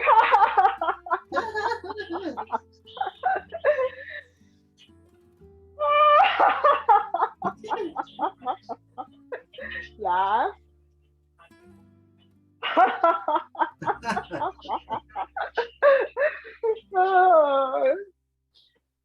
So, how do you find that? Actually, somebody asked me before, or some people were asking me, paano yan kung nasa room ako, sa working room? May mga ibang tao, baka akala nila loko-loko ako. Hindi, sabi ko, hindi quiet. So parang, ganun lang, tawa lang ng quiet. Sabi nila, hindi, yun. So anyway, now we end our practice with the Tongkian movement again, asking for or giving gratitude to the help and guidance given to us by heaven and earth. So again, we bring our hands together in front of our face. We open in front of our mouth. We open. We blow. We raise our left hand in front of our forward. At the same time, bring down our hands in front of the Dantian. And as we sweep down, we thank heaven. We bring the Qi down into our face, relaxing our face, giving Qi to our face, to our neck, shoulders, upper torso, down to the lower torso, and into the Dantian. As we thank heaven and earth for permitting us to practice Shenzhen this morning, sharing our Qi and our love with each other. May this Qi or love be shared with other people as we go about our way today and throughout our life, sharing at least one, touching at least one more person with love and light. Thank you.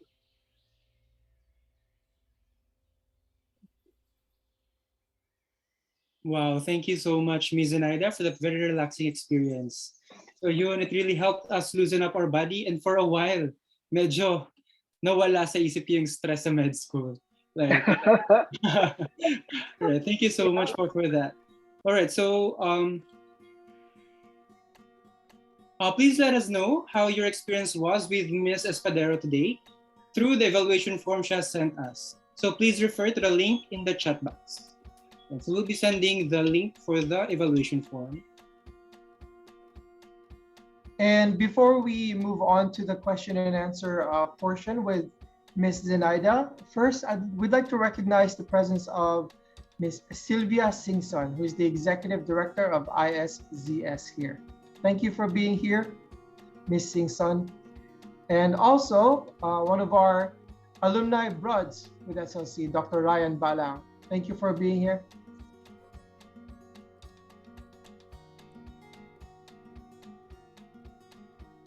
Ayan, nandiyan na po yung evaluation form ni Ms. Espadero. Check niyo lang po sa chat box. Now, we'll open the floor for questions. You can type in your questions for Ms. Espadero on the Zoom chat box, or you may raise your hand and talk to her face to face.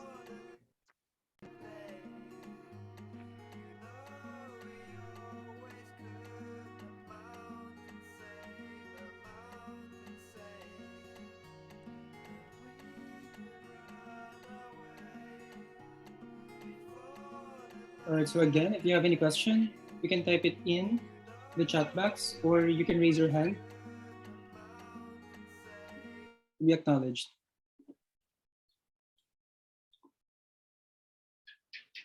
All right, so I guess we have one question po, Ms. Inday.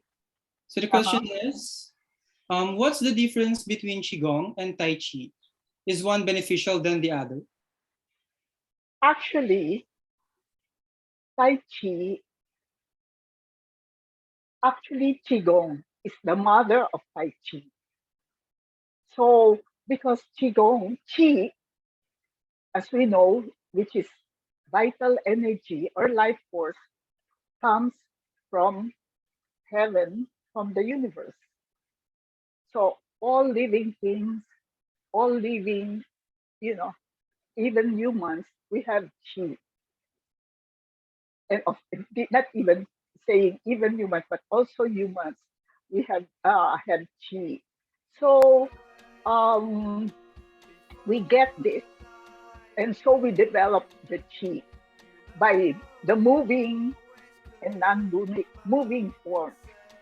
Kahit anong Qigong, yan yung purpose, to develop, to strengthen our body, our calm the mind, and help our emotions. At the same time, we also, as I told you in the past, Shenzhen also helps us to open the heart, our heart, to empower us So Tai Chi is actually the martial arts. So because in ancient time, in the history of China or the other parts of the world, when they were practicing during the time when there were a lot of wars and invasions of the different kingdoms, so they realized that those who have practiced Qigong, they can easily, you know, win over or combat easily and be victorious over those that are not practicing or over the enemies. So they started to develop Tai Chi. In fact, me, at first, Tai Chi muna. Tapos when I was told that there's a better, there's a higher, more wide spectrum of the energy, development of this energy, and the meaning is deeper. So I went into Qigong, especially Master Lee's Shenzhen Qigong.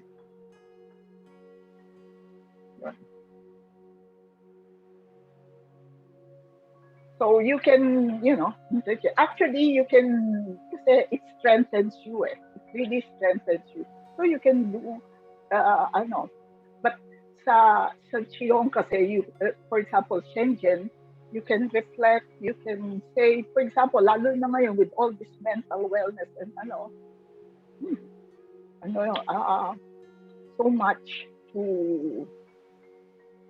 so much negativity, so much to think about, so much stress. So it's to release. Ang Tai Chi is more parang thought for defense and for combating the enemy or others. Yeah. All right, thank you so much po, Ms. Inday, for differentiating Qigong and Tai Chi. All right, so I guess we have another question. Yes, we do. Question from one of the students as well. If we're to do it alone, Qigong, practice it alone, should we also perform it with the poem, or is it okay without it? With the what? With the poem. Form? Poem. Yung poems po, yung... poems? No, yung... Actually, you don't have to. But, kasi as I think we've shared the poem with you of Awakening the Soul, ha? Siyempre, actually, I just showed it to you, but initially, when you practice Shenzhen or the Qigong, first, learn the movements. Kasi pag marami kang iniisip, di ba, ang hirap mag-concentrate. What we are doing is to relax the mind, to calm the mind. So pag, when parang na lang, habit na lang yung ginagawa mo, when you get into the habit of doing the movements, then you can think of the poem. Or you can even, if you don't want to do it, it's okay. Pero yun nga, for example, yung contemplation, for example, yung boat rowing in a stream of air, it has a contemplation na you're like rocking, you're like rowing the boat, you're like just being with the ocean. Yung parang going with the waves of the ocean. And then you understand the philosophy of life. Shenzhen makes you understand what is life. Kasi hindi ba, when you row the boat, at saka sumasama ka lang sa wave. So kung minsan pataas ka, kung minsan pababa.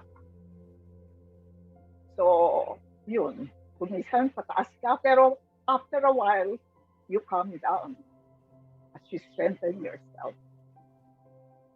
Yan. Or as you understand. O kaya yung parang pag galit na galit ka, tapos sabihin mo, ay, oo nga pala. Ano lang yan, lilipas lang yan. Matatapos rin yan. Kaya, okay lang.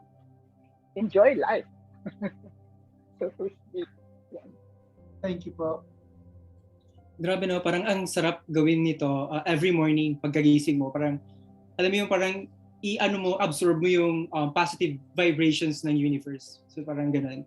So wow, ang saya gawin ng Qi Gong. So it seems like there are no more questions from the participants. Kaya ako, to add to what you said, masarap gawin sa umaga, totoo yan. At sa gabi, bago matulog. Para kasi linalabas mo lahat ng mga pagod mo, stress mo during the day. So para masarap matulog. At saka makikita mo mas malalim yung tulog mo. Yan. So parang quieting down lang.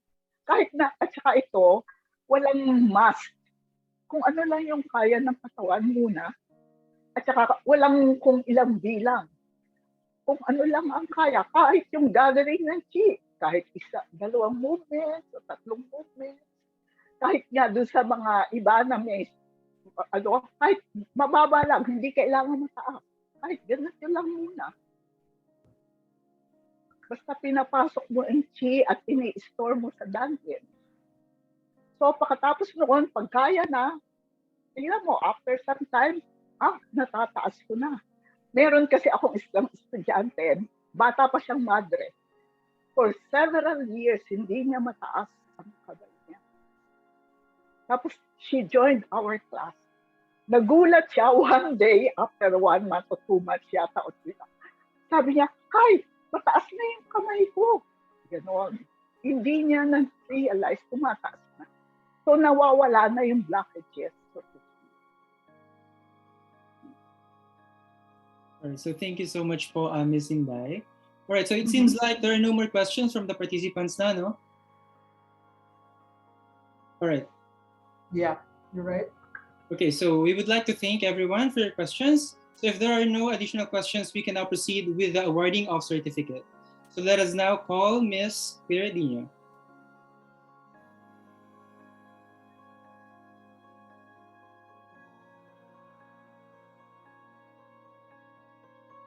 Thank you, Jello. The Bicol University College of Medicine and the Sigma Lambda Chi Fraternity and Sorority, in collaboration with Integrative Medicine for Alternative Healthcare Systems Philippines and International Shenzhen Society Foundation, presents this certificate of appreciation to Ms. Maria Zenaida Espadero for sharing her invaluable knowledge and expertise as the guest speaker on Qi Gong during the Integrative Medicine Seminar Workshop held last 5th day of March 2022 via Zoom meetings. Signed, Claire Dino, Project Head, Ron Peter Andrew B. Aguirre, Co-Project Head, Mecca Bitina Viola, Arcon Vasilisa, Dr. Jerilyn Adviento, SLC Senior Advisor, and Dr. Luis Domingo Mendoza, Dean, College of Medicine. All right, so may we also request everyone to turn on their cameras for the photo op with Ms. Espadero.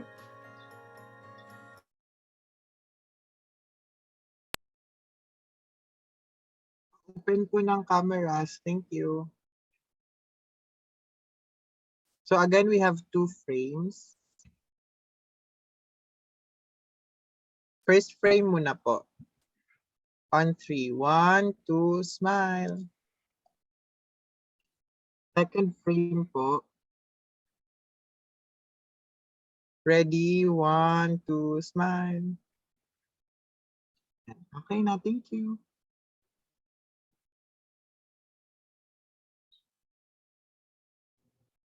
Okay, thank you, everybody.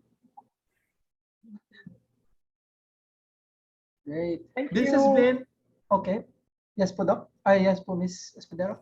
Yeah, thank you so much also for the privilege of sharing with you this practice, the Shenzhen practice.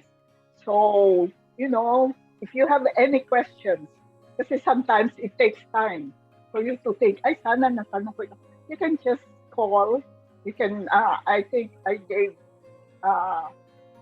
Claire, my number or our website or our Gmail email, so you can, ask anything and or ask for an explanation. So, or we can share with you more for some future workshops or classes.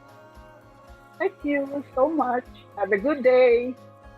Thank you po, Mrs. Espadero, for that wonderful experience. This has been a very eye-opening event so far, right? So gusto namin gawing mas maganda pa yung susunod. So please let us know about your experience and how we can make the next one even better. So if you look at the screen, you can scan the QR code to reach the evaluation form for this event, or you can also check the chat box for the actual link. And para sa mga YL2 and YL3 natin dito, this will serve as your attendance today for Integrative Medicine. So make sure to fill out the evaluation form, which will be available to you only until 2 p.m. today. I repeat, that's 2 p.m. today. Thank you. So for the final part of this morning's event, we will hear some exclusive remarks. Just kidding, some closing remarks from none other than our event project head, Miss Claire Dino. Welcome back, Miss Claire. Thank you, Jorik. I hope everyone feels good and has released both their physical and mental tension after the Qi Gong session. You see, as medical students, we suffer from different kinds of stress, and it's important that once in a while we try to relax and, loosen it up a little bit. So I won't be taking more of your time, and let me just say these few words before we end today's event. First and foremost, I would like to express my gratitude to each and everyone here today. To the speakers, Dr. Isidro Sia and Ms. Zenaida Espadero, for giving us your time and the chance for us to learn from you. And most especially to Dr. Ben Caragay for making sure this event a successful one. To the participants, thank you for sparing 3 hours of your weekend with us. I know it has been a crazy month for all of us, all the exams, the projects, the student duties and all. So thank you so much for being here. And lastly, to the core team, I admire everything this team has done to complete this project on time. And I am glad to have this opportunity to work on this with you. But this is not the end yet. We still have one more, and I know we can do it again. So as we get to the end of today's event, I would like to share this quotation I got from my friend Leo. It says, "Medicine isn't always healing others. We also need to heal ourselves." Again, thank you so much, and we'll see you on the second day of our event.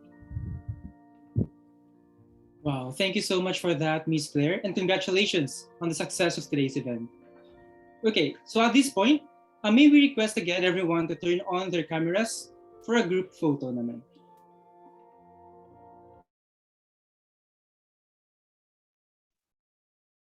Again, pa-open po ng cams.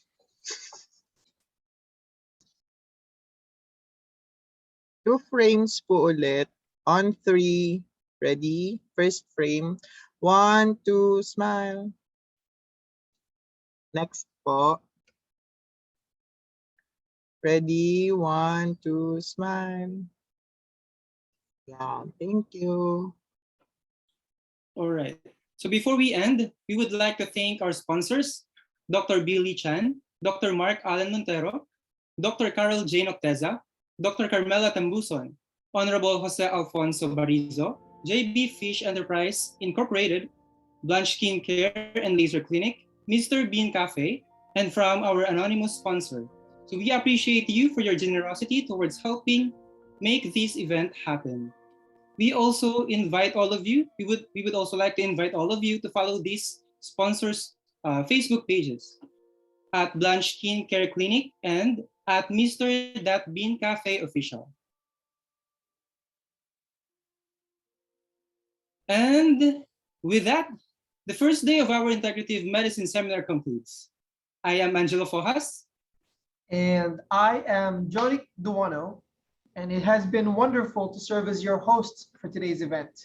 And on behalf of the Sigma Lambda Chi Fraternity and Sorority, thank you for joining us today, and we will see you again on March 18th for the second day of our Integrative Medicine Seminar. Thank you and have a great weekend. See you on the next one. March 18th.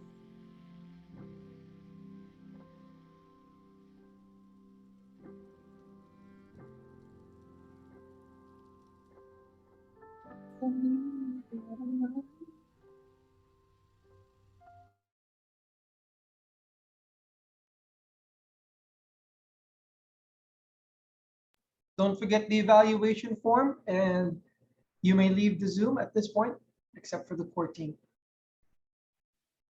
Sige na nga, alis na nga ako. Charis.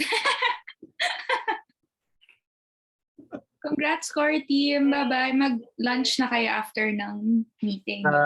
Thank you, thank you. Congrats, externals. Proud of you guys. Let's go. Good job, good job. Congrats, core team. Thank you. Congrats. Congrats to Screenshot ko lang everyone. yung-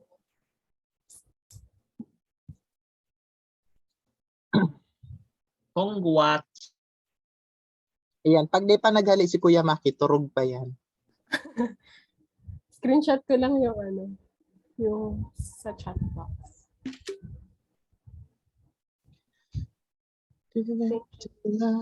Rushing through my veins. I wanna say we're going step. Yung may sumasagot na ba ng evaluation form? Yes po, meron. Bale, yung mga nandun lang sa evaluation form yung gagawa ng certificate, no? Hi pa ba? Hello po, Miss Inday.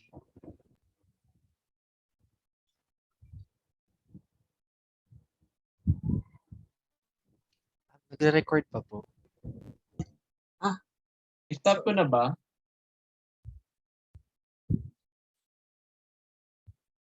Oo pa. Stop na po, Kuya Josh.